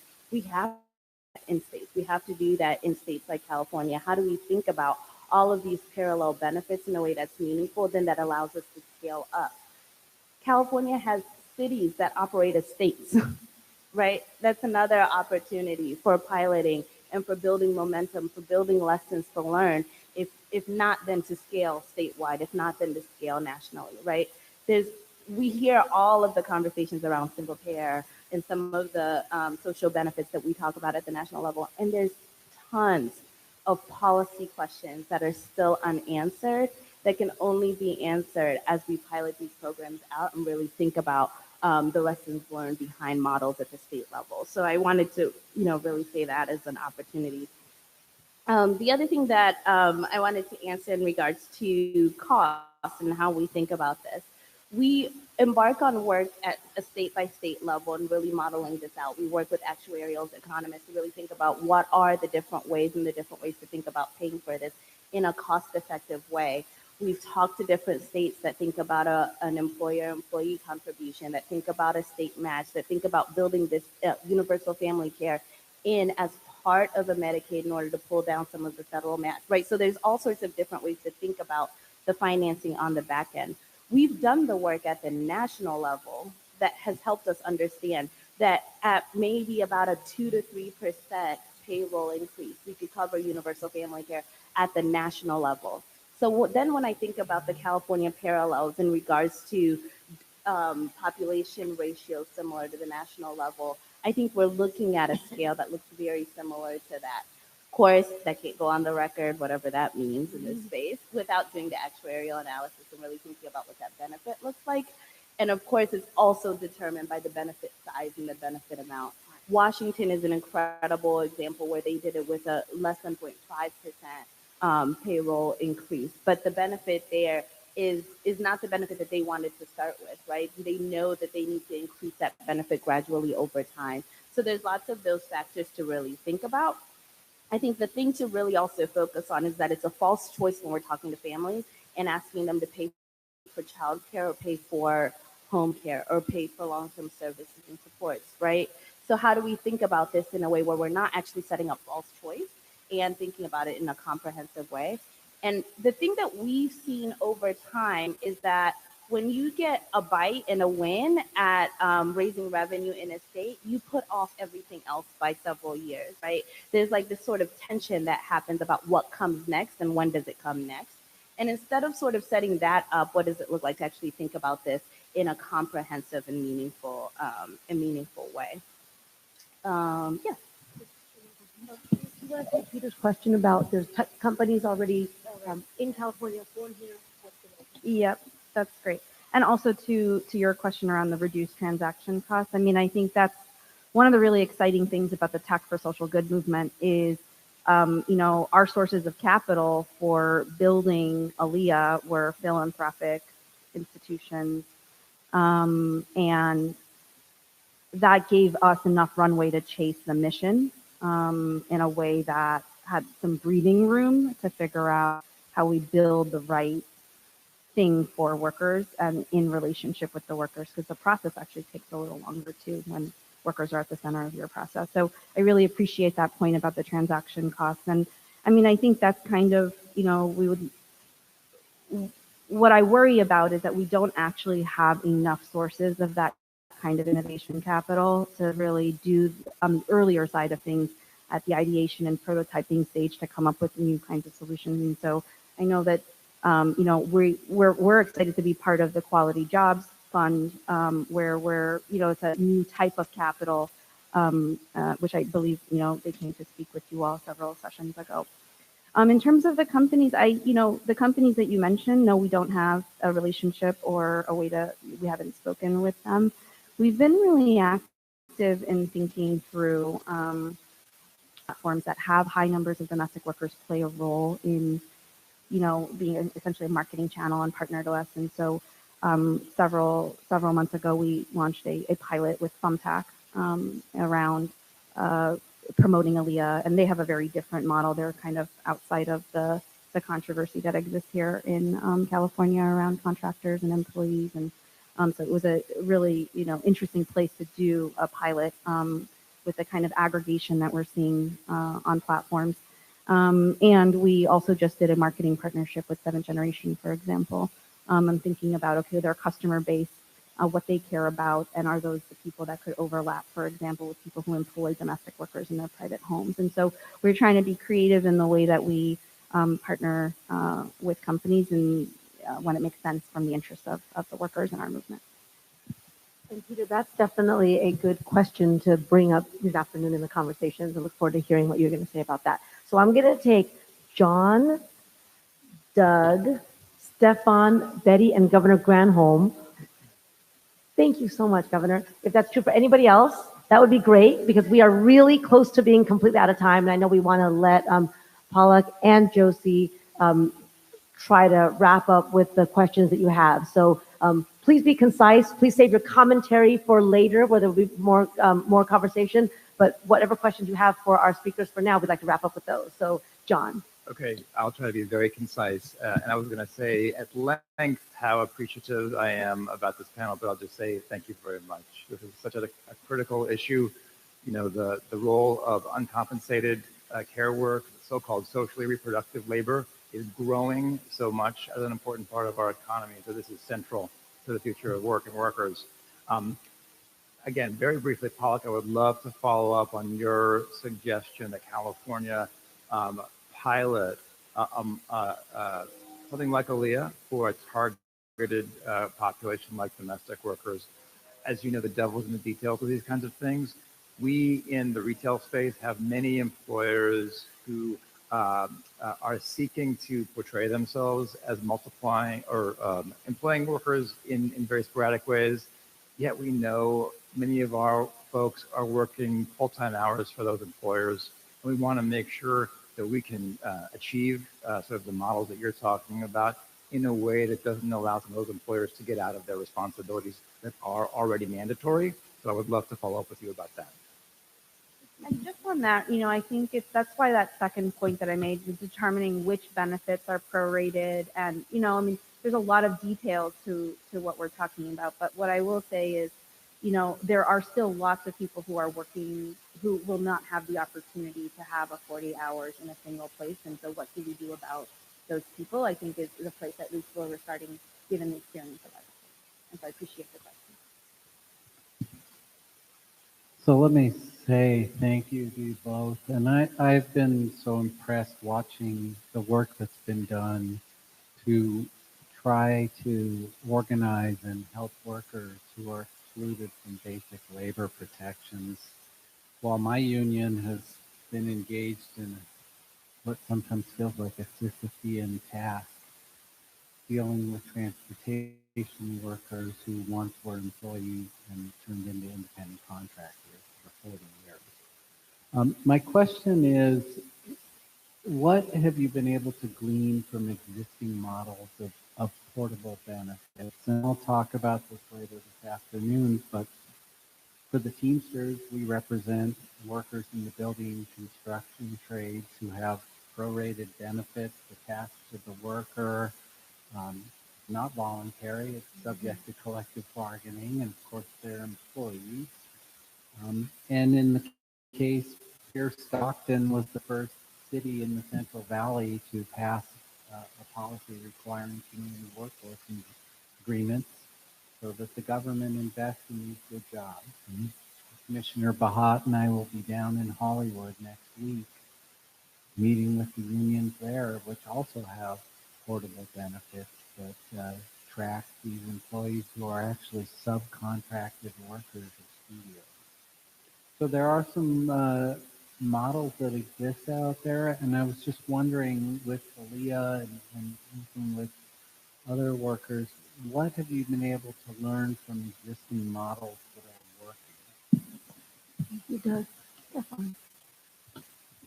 So first of all, I would say the idea of doing pilots and experimentation is something that I think we all need to take home. In the face of uncertainty, nobody knows exactly what's going to work. I would also say, as somebody who spent most of the last decade thinking about freelancers, the topic of portable benefits is clearly key, and we need to figure it out. And as somebody who was born and raised in France, where if you think California is a paradise, France is even more. These are three questions that I'd love to get your thoughts on it, but I think even more importantly, I'd love to hear how you think we should be thinking about it, because these are the practical issues that I think we run into when we think about those topics. One is the topic of higher pay versus putting money into an account that is stuck there. And I would give you an example, a study that we've been conducting for the last 7 years. A question we asked to freelancers in the United States, if you had a choice between taking more home pay and paying for your own benefits, or having a client, a platform, the government, somebody withhold money from you, 2/3 of people say, no, give me the take home pay. So that's one question, how should we be thinking about this? Second one is, there's something inherently flawed in the way the US system works right now, where bigger corporations can negotiate much better deals on any type of benefit with private insurance companies than small businesses. And obviously, freelancers being the ultimate small business, and there seems to be a really unhealthy price discrimination that favors the big guys against the little guys, which seems to be the exact opposite of what we should encourage. How were you confronted with this, and how did you deal with it? And then the third one is this notion of individual accounts versus pooled accounts. And to Josie's point, when you have a crisis and you only have savings for a small crisis, and you have a big crisis, but somebody else might be doing pretty well right now, you might want to borrow from their pool in order to be able to live through the crisis. So is this something that you've dealt with within Alia, and how should we be thinking about it? Thank you so much. Thank you. Okay.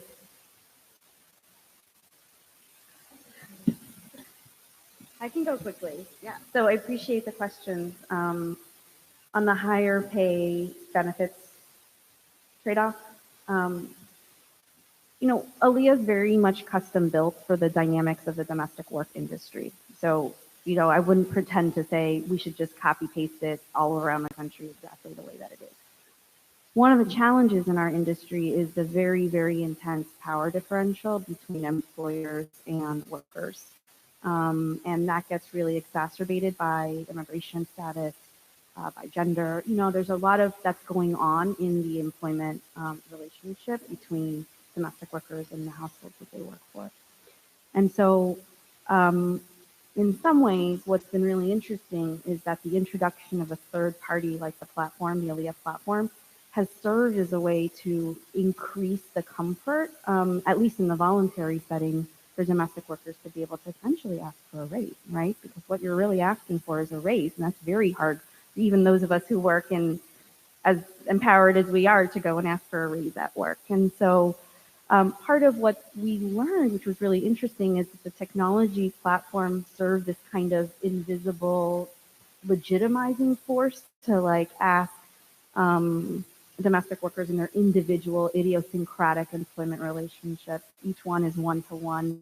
If you have 300,000 domestic workers in California, you're probably going to have, 600, 1 million homes and employers in our industry, and each one is unique and idiosyncratic. And so I appreciate the question, and I think we should ask, in terms of my point number 2 around which benefits and what should be, we should really interrogate that if it's something that we're going broad around. If we're doing a pilot around domestic work, we have a lot of very applicable learnings. On this question around essentially economies of scale and group purchasing, so the benefit that the domestic workers want on Olivia is the paid time off. And so there isn't a group purchasing component or an economy of scale to that.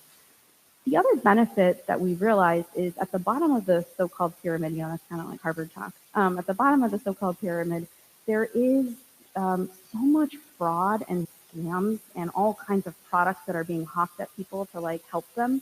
And it's hard to actually know what's good for you, what's real and what's not. And in some ways, what the platform, what we're able to do is kind of vet all those options. And there's an important function vetting in addition to pricing that can happen in a solution like Olivia. And this question of individual accounts, that's really provocative. And I would love to kind of imagine a California and a country where those 3 buckets that I talked about in terms of benefits, we pile as much as we can into that first bucket where there's a bunch of, that's the new social compact, an expanded social compact that's not necessarily tied only to your productive worth in the formal above ground economy, which, given all the conversations earlier around care, especially unpaid care, that you don't benefit then from that. So I would love for us to think about that. I don't exactly know how to make that happen, and that's, I guess, our job to figure that out. Yeah, I'll just add to that we've learned a lot from talking to family caregivers, from care consumers, from workers as well, and in talking to friends that are also thinking about and working on universal basic income, that oftentimes there is a lack of understanding around the costs of care. And so we've been in focus groups and conversations where the initial decisions in financing for families is to pick higher pay over putting aside money that could go towards long-term benefits. As soon as we start to do the math with families, that changes very quickly. When we start to talk to families about the out-of-pocket expenses, the generational impact of having to care for mom, what it means to potentially lose housing, what $80,000 a year in a private nursing home stay, all of a sudden it changes in a really different way. And it also idea of bigger corporations having more the risk across a broader population, that we can negotiate better both the costs and the benefits that we're giving to workers and to individuals who need care. And that's sort of putting together a social insurance program at the state levels, being able to spread the risk, create a lot pool, and therefore negotiate and potentially control costs that can be exorbitant for some of these programs. And then the other thing I just want to note is that there's multiple policy paths towards universal family care, right? So there's a way of thinking about paid leave moving long-term services and supports moving, worker components moving, and then figuring out what the integration components look like then on the front end for users, for administration, for gathering revenue, for administering revenue, right? And there's multiple opportunities for that here in California. One of the things that I want to make sure is on your radar is that there's a lot of conversation both in the existing governor's office and in advocacy circles around universal long-term services and supports legislation that's coming down the pipe in 2021. That becomes an incredible path to think about how all of these social programs and social benefits are being structured, how workers are at the center, how families are at the center, and how it all comes together on the back end. And for the love of pilots, I want to put a couple of things on your radar as well. There's a way of thinking about how we pilot universal family care at the state level and at the city level. Again, California has cities that operate as states, right? And that's an important thing to really think about when we're thinking about pilots. You also have cities like Stockton who are piloting incredible things and pulling out of it incredible learnings that we all know. And then you have incredible union infrastructure here, not without its threats, not without its ongoing fights, right? But the incredible union infrastructure here means that there are worker pools where we can pilot and experiment with things. What does it look like for the state government to think about grant money to pull together a set of workers and give them a portable universal family care benefit over a course of time and to really study what that means and to pull from it learning. And the last, I just want to make a note about pilots. Having worked with state and federal governments for a while, having done the ACA, having done Medicaid expansion, having seen pilots at the state and local level, I just want to highlight a few things. When we think about pilots, we have to think about meaningful quality measures.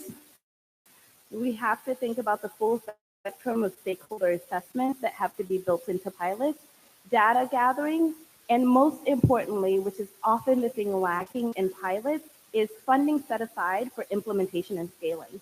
I have seen over and over and over pilots happen and then stop because there was never any money committed on the back end for continuation, for scaling, and for implementation. And if we don't think about those things in any pilots that we do, whether that's universal family care or ALEA, then essentially it becomes a symbolic thing that sits on the shelf with a really good end report and doesn't get scaled up moving forward. So that's my flag for pilots, and excited to think about how all of this comes together. Thank you so much. I would like to say that it was my great prep that led to that amazing, even including from the beginning to the closing, but it was not. It's because you are both absolutely brilliant, and thank you so much. We're going to move directly into the next panel, but this panel was meant to not just give some specific ideas to try to think about, but also how to think about the ideas, how to think about solutions, how to keep in mind all the things that Josie said, but also looking at pilots, California as a pilot, but also local regions as pilot, and maybe industries and certain groups of people as pilots, and who all the players can be in that. So thank you both so much. And I'm going to have my colleague, yes, amazing, Lenny, come up, and we're going to move right into doing business better, profits and purpose.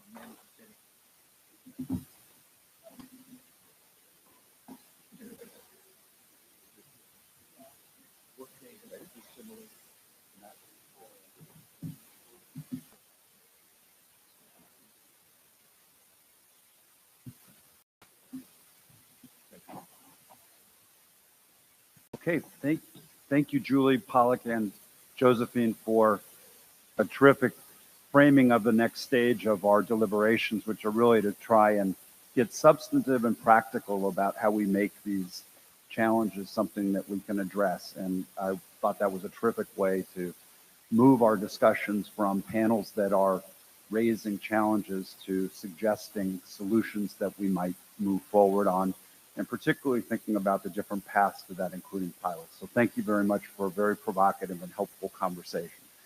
We'd like to now move to a different sort of panel, and I'm happy to say that the last panel of the day and potentially the last panel that we have as a commission as we're moving forward to how you all deliberate into moving, as James and Mary Kay said earlier, to concrete recommendations in a very short time frame. We thought it would be helpful and appropriate to have the last panel of the day and a conversation around the role of business in this conversation, and particularly thinking about, as the panel discussion is titled, Profit, Defining Business Better, Profit and Purpose. And it's an and, not an or. And so the conversation that we want to have with two of the most distinguished thinkers on this topic in the country and in fact in the world, to talk about how might California lead the way where businesses are part of the solution, where accomplishing their business purpose is aligned with the purpose of trying to provide a better, more inclusive, more sustainable society for all, and what can California do for that. So I'm pleased to be able to introduce briefly two colleagues who have had the opportunity to work with in different settings before, who I think will be provocative in both laying out the challenge and suggesting some ways that California can move forward. And I'm going to do very brief introductions. I will ask them to make brief remarks, and then we're going to do rapid fire engagement with you so that we have enough time to really get into this before we do a lunch break and head to the second half of problem solving. So just be ready for the questions. I've asked them to be brief in their introductory remarks. Their full bios are in the material and on the website, so I'm not going to do a full bio, but I do want to say something briefly. Hirad, to my left, your right, is a serial entrepreneur and the co-founder and CEO of the Fourth Sector Group. More than almost any person that I know of, Hirad has been leading the conversation for a very long time about how do we think about the architecture of how businesses operate in the full ecosystem of society. And he has some very provocative views about how capitalism needs to evolve in a way that can accomplish profit and purpose together. I think you'll find his perspective and his view in an integrated way about systems change very helpful for our conversation. He will kick us off. And then to my left is Holly Ensign Barstow.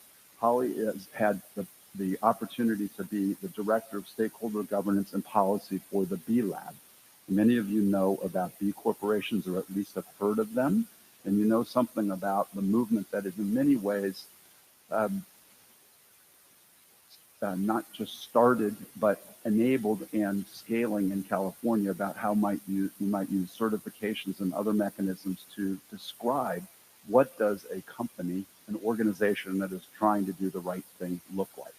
So one way to think about this, bridging from the last conversation, is Hirad will help frame the nature of the bigger vision aspirations that might be possible, and Holly will give us examples about how that's really working in practice and what the role that California might be able to do to go forward. So that's the purpose of the conversation, and with that, let me turn it over to Hirad to kick us off. Thank you, Hirad. Thank you very much, Lenny. I want to thank GO-Biz and the Commission for the opportunity to be here. I was really inspired as I was reading the briefing pack and listening to the conversation this morning about the possibility that's sitting here in this room and with this commission. You know, from time to time, I find myself in circumstances, and it's rare, where there's basically a lever for change that can drive massive tectonic shifts in the world in a short period of time. And I feel like you guys are sitting on such a lever. So really excited to see where this commission goes. So I'm going to talk about the future of business and put the future of work in the context of that. And I'll do some basically macro scene setting, and I'm happy to engage in questions and discussion and beyond the panel. This is obviously a massive topic, the future of the economic structures and business, and there's very little of it we can cover in the time we have, but happy to follow up and individually and collectively with more details. So business is obviously plays a very central role in the future of work. So businesses create most of the employment. They also create the working conditions and provide much of the benefits to the workers. And they are delivery mechanisms and vehicles for much of the social safety net that government provides. They also are innovators and the delivery mechanisms for technologies that are changing radically the nature of work. So the role of business in this discussion is absolutely central. And business, I think the last month you guys heard from the Business Roundtable, and it's not news to anybody, I'm sure, that the nature of business itself is in rapid flux around the world, and people calling into question what the purpose of business is in society and what the social contract for business ought to look like in the 21st century. So I was really inspired by Mayor Tubbs' remarks this morning as well. And I think what he alluded to, if you sort of look at the nature of business as it's exercised today, look at the history behind it, it's sort of revealing of a lot of the problems that we're dealing with. So several centuries ago is when we designed the architecture of modern enterprise, literally several centuries ago, and modern economies. When we did that, when Adam Smith wrote The Wealth of Nations in 1776, slavery was legal in much of the world. People saw nature as an abundant resource pool from which we can extract value from to make profits without much regard for their impacts on the long term. And we had a small fraction of the population in the world that we have today. Those impacts were not as apparent. The scale of industrialization wasn't what it is today. So the architecture of business dates back to that era.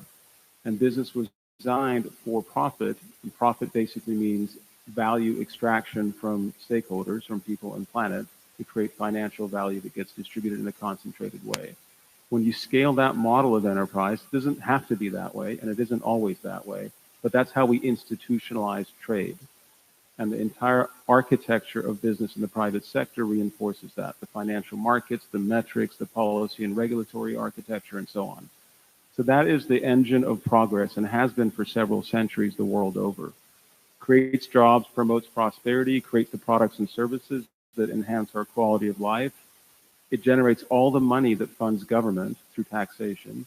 It generates all the money that funds the third sector, the nonprofit sector and philanthropy. It all flows from that market mechanism. So we've got a system of trade designed to maximize profit at the expense of people and planet that funds government and funds philanthropy. And government and philanthropy's role is to take care of the gaps that the markets don't, of which there are a lot, right? And as you scale this system of trade, so job number one for government is grow the economy and grow business, to create jobs and promote prosperity and create the tax base. Well, the more you grow this system of trade, the more you exacerbate the negative externalities that come with it. Nobody intended them to be there, but that's what happens. So now, for decades, we've been talking about how to correct this. So that people are calling for a conscious capitalism. Last month, the World Economic Forum, their 50th anniversary theme was stakeholder capitalism. We talk about purpose-driven businesses, a new paradigm, corporate social responsibility, sustainability, inclusive growth. On and on, we keep trying to reinvent our notion of what business ought to be about, because we know that it's not serving us well in the architecture that we have.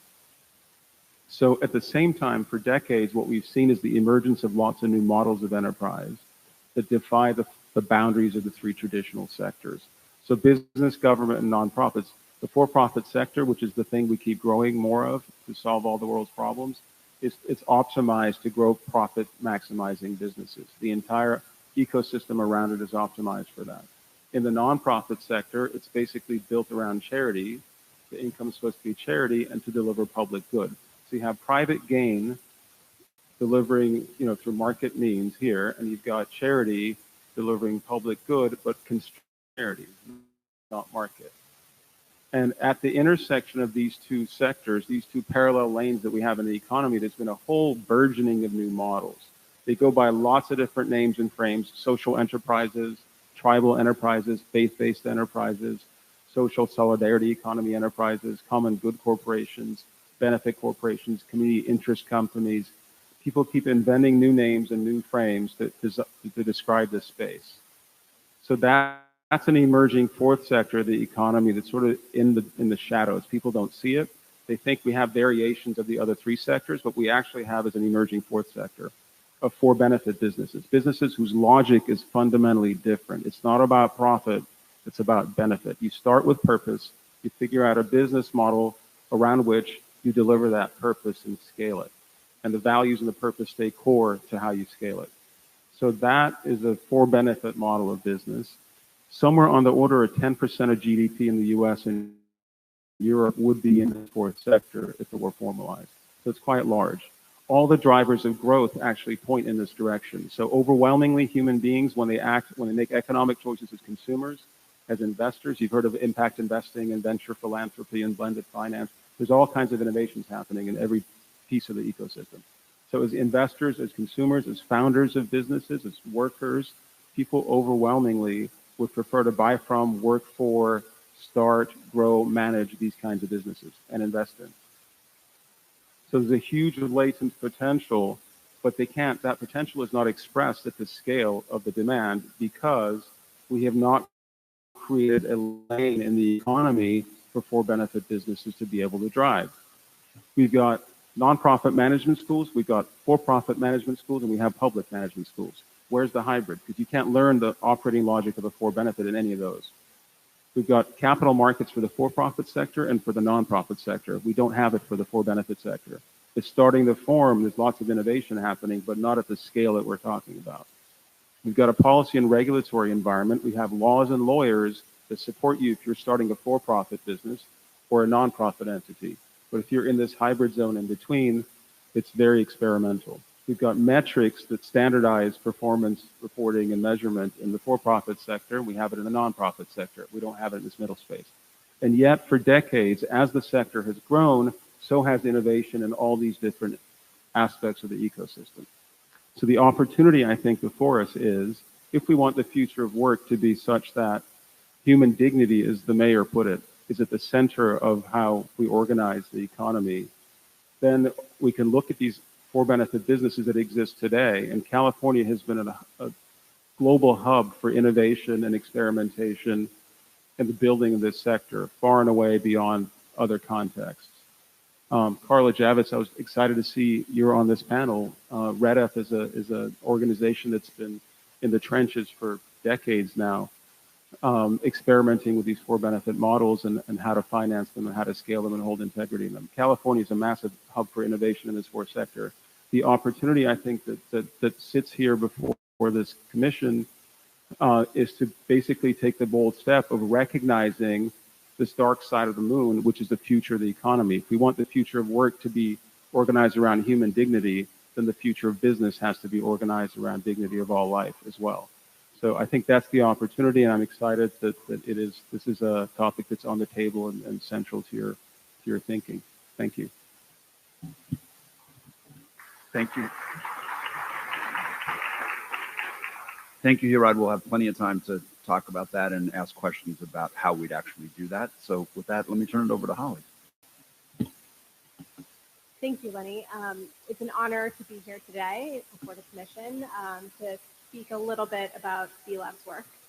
I'm actually a native of Oakland, California, so I am, even though I've been in New York City since 2001, I'm actually heavily invested in the outcome of your work and believe you really have the opportunity to make some true and lasting change. B-Lab is a nonprofit. We've been around for over 10 years. Our mission is to help harness business to solve society's most pressing challenges. We are primarily known for 3 different initiatives. The first is B Corp certification, certified B Corp, often just called B Corp in the press. It is a business certification akin to fair trade for coffee or organic for milk, except it's comprehensive. So it actually evaluates every area of a company's operations and impact, and how it treats its workers, to its society, the environment, as well as its governance and its end product. So it's a holistic certification. All certified B corporations demonstrate their social and environmental performance on the second thing that we're well known for, which is the B Impact Assessment. That is our online tool that houses our social and environmental standards. It's available for anyone to use for free. It's been used by about 75,000 companies throughout the world to measure, manage, and improve their impact over time.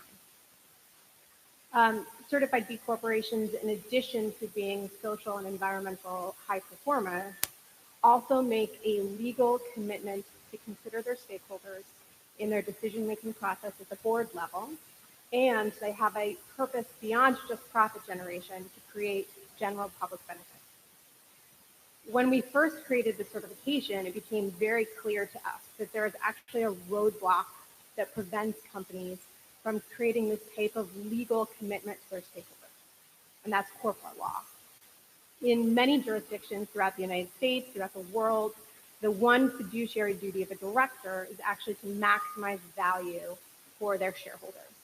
And any other consideration, any other stakeholder is easily pushed aside when the rubber hits the road in decision making. We recognize this as a problem, as a roadblock for mission-driven entrepreneurs, and actually created a solution, which is the third thing we're well known for, which is the benefit corporation legal form. We created that legal form and then passed it into law in 37 different states in the United States and 4 different countries, including Italy, Colombia, Canada, and Ecuador. Over the years, we've seen the number of certified B corporations grow exponentially, as well as the number of companies using this new benefit corporation legal statute.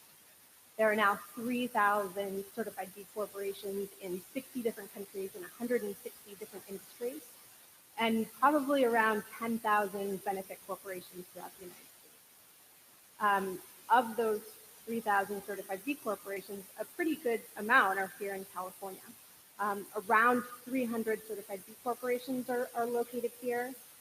They represent 17,000 workers and $6.7 billion in revenue. The companies that are in that 300 population will be well known to you, as well as their outstanding practices. They include companies like Patagonia, the Gap subsidiary Athleta, WeFunder, the Clover Sonoma, Tom Shoes, Allbirds, and many other different kinds of companies that range in size and scale. However, as the population of certified B corporations and benefit corporations has grown, it has become increasingly clear to us that company behavior is actually constrained by more than just corporate law, but the actual system in which these B corporations and benefit corporations are operating. The financial allocation system that we call capitalism actually rewards and punishes behavior largely based on the short-term financial objectives of investors. And if we really want to create a shared and durable prosperity for everyone, including purposeful work and work with dignity, we're going to need to pull additional policy and regulatory levers that align the behavior of investors and companies with stakeholders. We believe that to do that, we're going to need to route out that focus on short-term financial objectives. We need to redefine the fiduciary duty of companies as well as investment fiduciaries. They need to be responsible for the impact of their decisions, not just on financial objectives, but also on all stakeholders, including the natural and social systems on which all markets and healthy lives depend. I really truly believe that if we are trying to address climate change or inequality or the future of work, we're going to have a really hard time addressing those outcomes until we address the fundamental rules that govern our corporate and financial sector. I believe that California has a huge opportunity today to lead the way for the rest of the country and making that bold choice to move towards responsible capitalism. Excellent. So thank you. Thank you both. I am going to take the moderator's prerogative and go straight to questions. I have several things that I'd like to ask them, and I ask them at the end, if they don't come up in questions, to come to what does this mean for California and what should we do about it? So expect that will be in their closing remarks. But what I'd like to do is go ahead and the questions, and I'm going to do 3 at a time based on the order that I saw them. And so let me start with Tom, Roy, and John, and then Ash, Betty, Lance, Maria. Anybody else? One. And Doug. Okay, so we'll do 3 at a time and then let them respond to 3 questions if that's okay. So Tom. So certainly one of our customers for this effort is Governor Newsom. So if you imagine that you wake up and you discover that you are Governor Newsom, you have the ability to work with the state legislature on legislation. You have the ability to to prepare the governor's budget. You have the ability to identify things that state agencies can do using existing budgets and existing authorities. And you have the ability to convene to bring together coalitions of the willing and able of business, philanthropy, research universities, civil society, organized labor, etc. What would you do? What's something concrete that you think would have the impact of some of the things that you've pushed for so far? Great. Thank you, Roy. Can we get your question? Much for that. I have a question that's about the necessity of legal and systemic change to get the results that we want. Because as an investor, we're thrilled to invest in B Corps and benefit corporations. We admire the goals. And I've always struggled because it seems to me a lot to reconcile the argument for them with the long-term, short-term issues, Holly, that you raised, because it seems to me that what is good for the other stakeholders is almost always good for the shareholders in the long term. And so if we can just fix the short-term, long-term thing, we may not need much other change. And I see a lot of complexity for early companies, and I'm really leery of introducing a fourth sector. I'd like to have two sectors or one sector instead of four. And that's what I can't reconcile. I'll also just add, just so people have examples of the kind of private sector efforts, you know, the head of the single largest owner of assets in the world, which is, you know, Larry Fink at BlackRock, is arguably the single biggest advocate for long-term thinking, climate change as a consideration. And so that seems to be something in the private market working. You know, at the same time, of course, I hear from public company CEOs about the short-term pressure.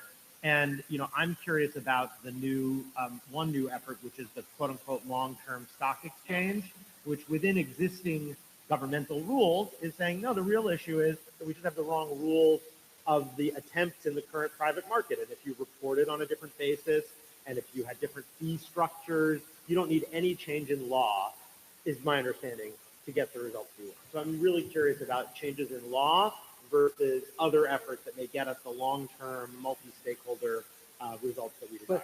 But Roy, how does that solve negative externalities? How does just having a longer-term perspective It doesn't, address but I don't know issues? that any of this stuff solves negative externalities. I mean, I'm a big fan of government action, and negative externalities are typically the number one reason. But I mean, I don't know which negative externalities you mean, but negative externalities generally always have to be solved by government. Okay. John, and then I'm going to ask Holly and Hirad to respond, and don't feel like you have to respond to every question, so just pick how you want to answer. Go ahead, John. Yeah, thank you to the panel. I had a question for Holly. You know, the issue of legal structure and particularly the treatment of workers are two issues that you identified. You know, in our economy, we have a system where if you're an investor, you can get together with other investors and form a corporation or other legal structures and hire workers who are selling their labor to you for an economic enterprise.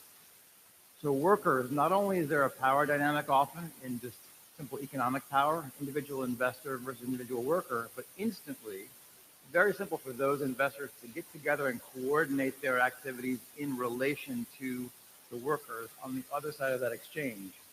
Now, our economy, our legal system has created something for workers to get together as well. That's a trade union. There are other guilds and formations, but primarily in our country's history, unions have been the structure where workers can collectively bargain and engage together in that economic negotiation.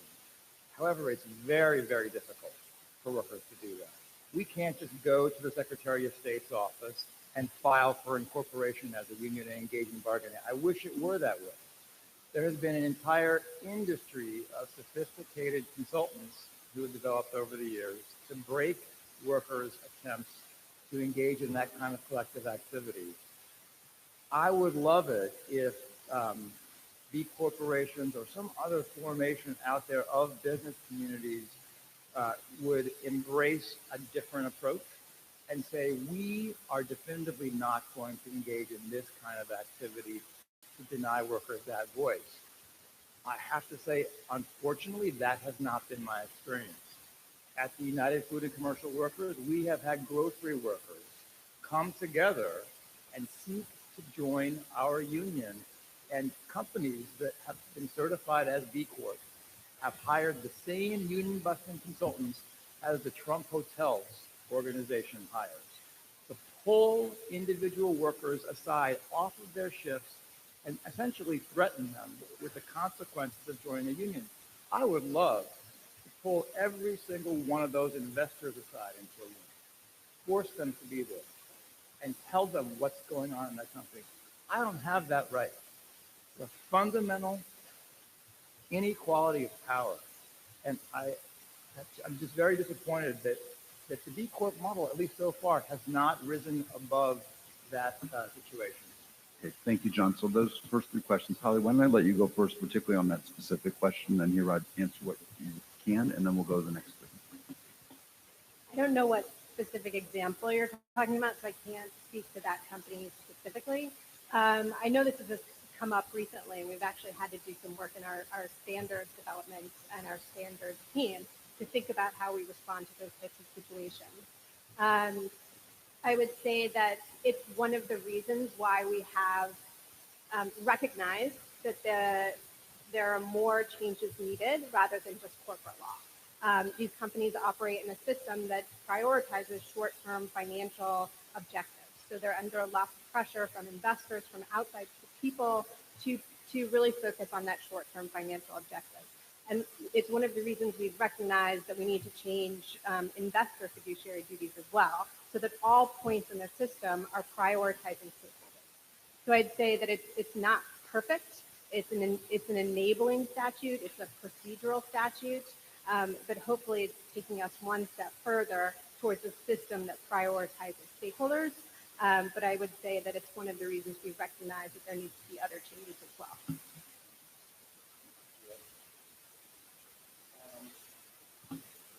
So on the question of what could the governor do? So I always have a really hard time with trying to distill this thing down to 3 or 4 or 5 things you would do, because if you were trying to grow the private sector, there's not 4 or 5 things you would do. If you're trying to do heart surgery, you wouldn't tell your surgeon, just take the top 3 things that you need to do and focus on those, right? So changing the architecture of the economy is very, very complex. However, I would say at the first sort of level, take a stand. So I think the governor of the 5th largest state or economy in the world taking a stand, recognizing that there are these high road businesses that operate on an entirely different logic. They're built on purpose, not profit, and recognizing their legitimacy, and basically giving them a level playing field as opposed to having them to be relegated to the fringes of the traditional 3 sectors that are basically in many ways allergic to them, would be critically important. I would say part of that is creating a permanent home in government for the 4th sector, an office of for-benefit enterprise. So a focal point within government that organizes both across government and is a liaison to the sectors outside of government, works as a gateway. Leveling the playing field for benefits. So like the SBA doesn't give loans to nonprofits, right? So if you set up a business as a nonprofit, you can't get SBA loans. I would give a highlighter to every agency and say, go through all your rules and regulations and find every place where you only have this mindset that there's for-profits and nonprofits outside of government. Because that is a decades-old mindset. It is not true anymore. It doesn't serve us well. So recognize for benefits as a distinct class and find ways to level the playing field for them. So we can get into lots of more detailed recommendations underneath those, but at the highest level, I would say take a stand, leverage the bully pulpit and convening power of government to make the 4th sector a legitimate, arena for the economy. To the question of do we need system change and do we need to think about one more sector? Is that complexifying things? I think that's a very legitimate concern. A few decades ago, when the nonprofit sector was not institutionalized, charity existed as a practice, but we decided to create a 3rd sector in order to give it legitimacy, accountability, and allow it to scale. If we go back to two sectors, we're eliminating charity as an institution. If we go back to one sector, we're eliminating the private sector, right? So now we have all state-owned and run enterprises. So as society and economies become more complex, we need to make sure that the architecture, the infrastructure of the economy matches the complexity of the problem. So I would say it's much, in fact, easier to create a parallel lane for businesses that are trying to optimize profit, optimize purpose, and internalize their social and environmental costs, create a whole new clean sheet architecture for those kinds of businesses, than try to fix, to correct through surgical intervention, a centuries-old architecture for the private sector that was designed to maximize profit and extract value. So I think it's a much faster, easier path to transformation than trying to think over the old structure. Please go ahead, and then I'm teeing up just so we can get as many in here. Ash, Betty, and Lance is the next. On the question of short-term versus long-term and whether we need actual policy and legal change, I think that the interests of the investors and the interests of stakeholders are not going to always be the same, even in the long term. You're going to have issues that come up that are going to benefit stakeholders that will hurt shareholders in the long term. And under the existing rubric, any question that comes between that results in a trade-off between an investor and a stakeholder, the investor will always win in that situation, and that's why we need regulatory change. I think in terms of what would I do if I were Governor Newsom, I would first off change the fiduciary duty of California's main pension funds and retirement funds. They represent about $7 billion in assets, and they drive the market. Changing the asset owner fiduciary duty can change the behavior of the entire investment chain, and California has the power to make that happen today. The second thing I would do is potentially follow the amazing progress that California made with women on boards, and potentially suggest to change the fiduciary duty for companies both incorporated in California and potentially public companies that also have their headquarters in California. And that is very aggressive, but I think it could really move the rest of the country and the entire market. And then third, I would say prior to those potential pieces of legislation being passed, California has the option of incentivizing those types of legislative changes, or those types of changes by both investors and companies. Okay, closing questions already in the first round, so thank you. So go Ash, and then Betty. Thank you both for the insights and presentations. And as mentioned, that markets and trade focus on profits over all else. And the question is, do we have a fundamental flaw in our ecosystem, in our economic system, when the corporations and those that control the capital essentially have inordinate influence on what nonprofits get funded. They have inordinate influence on how the markets act, and they have inordinate influence on who the elected officials are in the government. So to Roy's point of well, I'd like to have one sector. Frankly, we're closer to one sector than we've been since Kings and Queens in actuality. And so here, when you talk about being in between two lanes of the markets and nonprofits, there's a burgeoning sector, and we don't have for benefit for the for benefit sector. I don't know if I want to legitimize the for benefit sector. After all, isn't government the original for benefit sector and the ideal for benefit sector? And so rather than relying on the benevolence of monarchs or CEOs and philanthropists, should we be relying rather on adequate taxation and actual genuine representation that is not influenced by the gross inordinate influence of those that already control the markets? Ben? Thank you. As a fiduciary on both CalPERS and CalSTRS, I am a little concerned.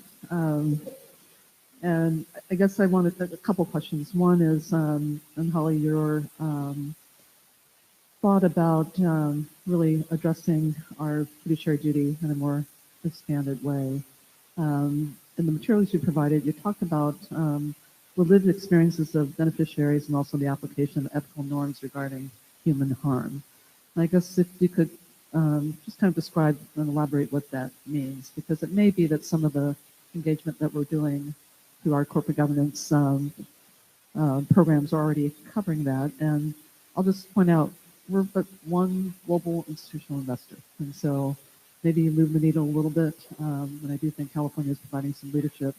I mean, we have one single focus, and that is to pay the benefits to our members. And so I just wanted to have a comment on what you meant by that. And then I have a question for Rod in terms of, I'm still in. We're fully into our convenings. There's been a lot of us and we's, or actually there's been a lot of yous and me's, and there should be us and we's in the discussion. And I think this panel kind of brought that together because you took us up a few 100,000 feet into the stratosphere about really what the parameters are to work within. Of things. There is an interreliance between any of those sectors that you mentioned, whether they're burgeoning and new or old and tested. But I struggle with the notion that the private sector, yes, there's a reliance. I think it's shareholder value now, so maybe you can kind of correct a little bit of the lexicon as it's evolving. Value does imply that there's some profits, but that's not the driver. One of the parts of value can be benefit to society. And I think when we heard from the Business Roundtable last time, we got a little bit of that. But the reliance of government on that sector to provide its funding is something that we really have to drill into, because it's the kind of thing the government sits by and wonders how well business is performing, because that's going to be a key indicator of how well government is going to be performing. And I'm not suggesting we need to break those bonds. I'm suggesting they need to be stronger among all of the sectors. And it's not you and me. It really is us and we. And I sit on the me part of representing a sector that provides jobs and creates wealth in the sense that we're creating products, not that we're creating the big W, but the little w of wealth. And the question really is, this is more than an intellectual exercise, because you're living it right now. How can we make that come to be so that the value is really all things that hopefully that society would consider good, but still at the same time allowing those job creators and workers to have a more harmonious relationship than less so. And really, if we could, and I challenge the commissioners as well to get away from the yous and me's to the yeses and the we's, I think then we can start to move things. This is if it's been centuries old, Harad, it's going to be centuries long to fix perhaps. But I did raise at the last commission meeting this velocity of change that we've been experiencing. So let's expedite that and maybe turn it into decades. But having that level of discussion where we are all talking about same or similar solutions is really going to help us advance to the next level, because there's an interreliance among us all that we have to figure out a way to see it through. So I know it's a lot of a comment, but there's a question there, so thank you. So who wants to take one of those first, or all of them? I can take the definition of beneficiary harm. So the idea there is that beneficiaries are impacted by more than just the rise in the financial market.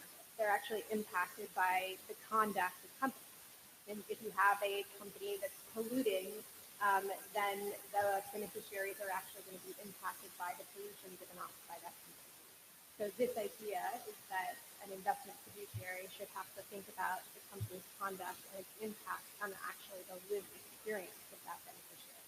And hopefully in that situation, the investment fiduciary would be thinking about whether that pollution is going to negatively impact their beneficiary. Then the ethical norms. So what level of specificity? Because I think we already do that. I think it's an idea that we should be applying across the market. I think that this is about climate change, this is about pollution, this is about those potential things that have end harms on the actual people living in our society. And then the ethical norms, if you noticed in the document that we created, that one is more allowing investment fiduciaries to think about those issues and not necessarily requiring them. And those are things that potentially have no impact on the end life of the life of the beneficiary. It could be a worker in Bangladesh who is paid, barely enough to survive, or a supply chain that has forced labor. And those are ethical issues that beneficiaries might care about, but they're not actually going to impact the lived experience of the I'm going to take an attempt at integrating a response. So I think that the question before us isn't whether we need a fourth sector of the economy, whether for-benefit enterprises are a distinct sector of the economy. They are. They've been around for decades. 10% of U.S. GDP would be in this space where it formalized. It's growing jobs twice as fast as traditional for-profits are, and all the drivers of growth from investment, consumption, millennials where they want to work, et cetera, point in that direction. The question really is, what do we want to do about this reality? Business is changing. The purpose of business is changing at massive scale. So the future of business is either going to be in this direction, meaning we figure out a way to make business as an institution for the benefit of society and respective of the dignity of all life on the planet, or we're not really going to have much of a society before too long, if you believe some of the catastrophic data that's coming out. So the question is, what do we want to do about it? We have a critical mass of the economy that's trying to be different. It's operating on a logic of purpose and responsibility. We want to just relegate entrepreneurship and innovation and finance that's trying to flourish in a different way with a different logic and just recognize what is and level the playing field for it. And when you level the playing field, what we're talking about is not taking a piece of the pie away from the other sectors. It's a complement, not a substitute. These social entrepreneurs that are in Carla's portfolio at Red F are complementing the economy. They're complementing government and NGOs in the services that they deliver. And they divert, actually, so Newman's Own is an example. So they've given away a few $100 million corn and salad dressing and other food products to consumers. So as the fourth sector scales, it actually becomes a force multiplier of the other sectors. It creates much more resources. It increases the philanthropic base. It contributes to the tax base. It solves the problems and reduces the burdens on government by leveraging market interventions to do the stuff before it goes to government. So it prevents the need for redistribution. It does it pre-distributively. Anyway, so it's a complement, not a substitute, to your point. Thank you. Okay, so I'm conscious of people are hungry. And so we've got 3 more people that I saw raising their placards, Maria, Doug, and James. And then I'm going to ask that we allow people to get to eat in a minute. And before we do that, I will ask Hirad and Holly for any closing thoughts they have, if that's okay. So Maria, Yeah. and then Doug, and then... Thank you much for your comments. Found them truly fascinating and very bold. And certainly when you're talking about a changing architect of the economy, being the architects to change that economy, or changing corporate law, are things that are quite bold. And I'm just wondering, in terms of, you mentioned the purpose of the corporation, and that's something that I've been paying a lot of attention to, because I do think that that's an avenue for maybe this convening. When we talk about what can the governor do, I think there's an opportunity.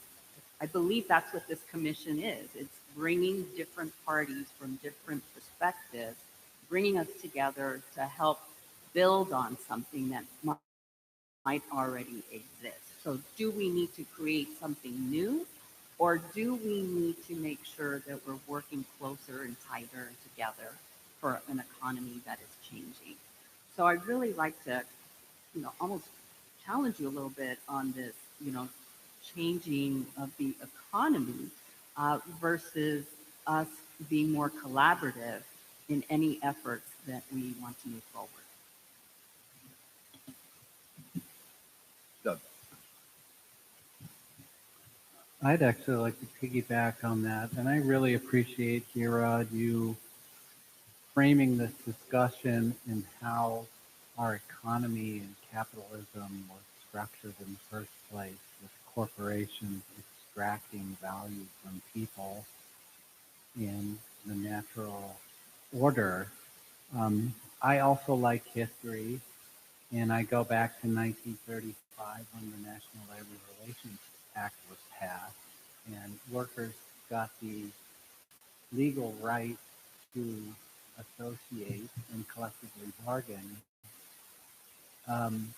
not because of the issues that we're talking about here at the Commission, but because the United States Congress was worried about how labor disputes would impede the free flow of commerce, and were worried that if workers didn't make enough money, we couldn't afford to buy things, and that would hurt the economy.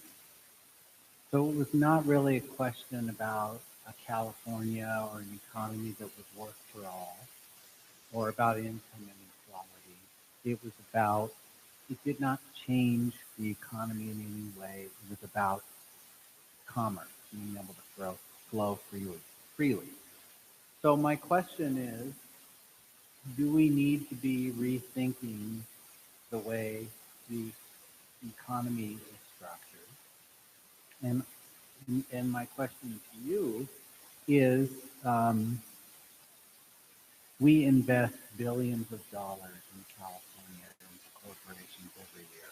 Workforce development money, tax credits, pension money. I could go on and on the list. And to John's point, we give money to companies that are routine violators of labor laws. So do we need to be attaching labor standards to every dime of the state to reward whatever this new idea of a corporation is? James, you get the last question. Thank you. And I suspect the last set of speakers, they've actually touched on the issues I was going to speak about. But I wanted just to underscore what Maria and Lance raised actually about making this a we problem as opposed to this side or that side. But I guess while on the one hand, I appreciate the desire to, I think, to applaud and champion and encourage what for-benefit corporations are doing. I think we should do that to make it easier for them to do that work and maybe have more of them. I also wonder whether there's beyond that, there's more we should do to reward the behaviors we want, even in traditional corporations. That's a mixture of the way we think about incentives. I'm always struck by the fact that much of the incentives we give to corporations are very few of them have been aimed at human capital issues, whether it's training, benefits, etc. We do a lot of that for other things like capital investments, like R&D investments, but not enough on the workforce labor side. So could we change that? And I'm also wondering whether you could speak to, are there lessons we can learn from these for-benefit corporations? Presumably, they're doing a better job on job quality factors. They're doing a better job on job creation. They're probably doing a whole bunch of other things. So are those things that perhaps in California we can start to track, maybe create a California job quality index and start to measure and score? Because I think the more we can highlight and measure and track good and encourage and reward good behavior linked to the things we do for corporations, that would go a long way. Great. Can I ask you each to attempt to answer those questions and also do your summary comments? And then we'll make sure we get back to 12:55. So you've got 5 minutes each or so. I'd love to address the point of incentives. I think that's an amazing idea. I think if you are getting public dollars, you should be serving the public interest. I think that there are lots of ways we can do that. Benefit corporations, for example, have procurement preferences in a few different places in California. LA County has a procurement preference for benefit corporations.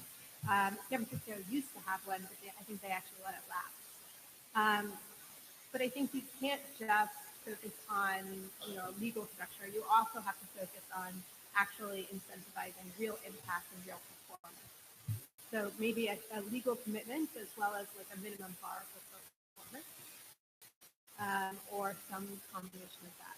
But I think you can, ideally, all incentives should be going towards this creating, profit for the shareholders, but also impact for you're getting more value for your public dollars. I just want to thank the Commission for for being here today. I think this is an amazing opportunity to really move towards a responsible capitalism in California, but also outside of California. And California is a giant market. It can really move the rest of the country. And I'm very cognizant that a lot of change potentially is going to have to happen at the state level. We can't rely on the federal government to move us forward. And so I just want to really recognize and acknowledge how innovative and amazing that this opportunity is in this initiative. Thank you. Hirad, do you want to take this to lunch? Pressure. So to those last few comments, what I will say is it really helps, I think, frame this stuff differently. I have a friend who wrote a book called Standing on the Sun. It's about Copernicus being able to explain and see that actually it's not the universe revolving around the Earth, but we're revolving around the sun by putting himself mentally on the sun and reimagining and reframing things. So if you stand in the shoes of a social entrepreneur, of which there are tens of millions around the world, new startup social purpose businesses, for-benefit businesses, tens of millions new startups. If you stand in the shoes of one of those entrepreneurs and you look at the world, what you see is that the whole idea, the notion of what you're trying to do in the world, you figure out an intervention that helps reduce homelessness through a baked goods factory that you want to create that sells organic, healthy baked goods to a school system. If you try to do that, there are for-profit commercial lawyers you can talk to and nonprofit lawyers, one or the other. You're bifurcated in this space that doesn't recognize the hybridization of what you're trying to do. And each will tell you you're talking to the wrong person because either you're a charity trying to address homelessness or you're a baked goods business and you shouldn't be worrying about this other stuff that actually increases your cost of labor and so on. You go talk to investors, there are philanthropic capital markets and there's equity markets. There's VCs and private capital markets. Neither will understand what you're trying to do, which is hybridizing those two things. So there's a huge critical mass of the economy that is trying to create these businesses that are tackling issues we care about with higher standards and values about how to treat workers and how to treat the community and how to treat the environment. They're basically stifled. They don't have the enabling environment to do it. They're not even legitimized at the level of conception. Increasingly now we have more people talking about social entrepreneurship and benefit corporations and all kinds of things, so it's becoming more legitimized. So if you stand in their shoes, you start to understand how broken the system is relative to what we're trying to see. Then you stand in the shoes of CEOs of multinational companies, the 183 who signed the Business Roundtable statement, right? Increasingly, they're feeling pressure from all their stakeholders, from investors, from their workers, from their consumers, that they have to figure out a way to find purpose, not just deliver products and goods for maximized profit. Increasingly, they're under pressure from all directions, and they cannot resolve. They're running a legacy architecture of enterprise, a business model. It's not designed to deliver those values for all those stakeholders. So they're stuck trying to figure out how to change. The opportunity here, I think, before California is to create that middle ground that satisfies the need of all the investors who are saying they want to get impact for their dollars, not just financial returns. All the consumers who say they want to buy from companies who have purpose and values, not just profits as their prime directive. For the workers who want to work in quality jobs in high road companies that care about them, not just about the profit that they are able to generate and so on. Creating that environment, that enabling environment for what is already a critical mass of the economy is a massive opportunity to go forward. And all I think you as individual commissioners and the state of California has to do is simply take a stand and recognize, just stand on the sun and see the world the way we want to see it in the next decades to come and try to come at the work that you're doing and the recommendations that come out of here from that future that we all want to co-create. Thank you.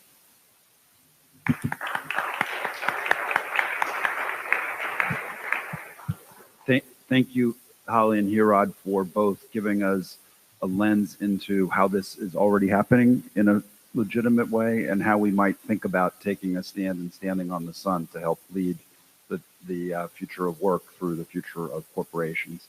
This is a big challenge. We thought it would be a helpful way to end the panel discussions to help move us towards the we and the us as we move to what's going forward. We also thought it would be a helpful way to frame the conversation going forward so that we are thinking broadly about how we might accomplish this, not just what are the recommendations for the governor. So I hope that was helpful. I will say as a final comment before we head to lunch, in my prior life, I actually have lived this debate. I attempted to ensure that the newspaper in our local community continued to exist, and we explored nonprofit structure, and we explored a for-profit structure, and ended up settling on a for-benefit structure to exactly accomplish what we're trying to do, to think about, is there a way that we can align purpose and profit in a way that benefits all stakeholders? So I think it's a great challenge for the state of California, a great challenge for this commission, and look forward to continuing that conversation over lunch and through as we move to what we're going to do about this. And once again, please join me in thanking Hirad and Holly for kicking this off.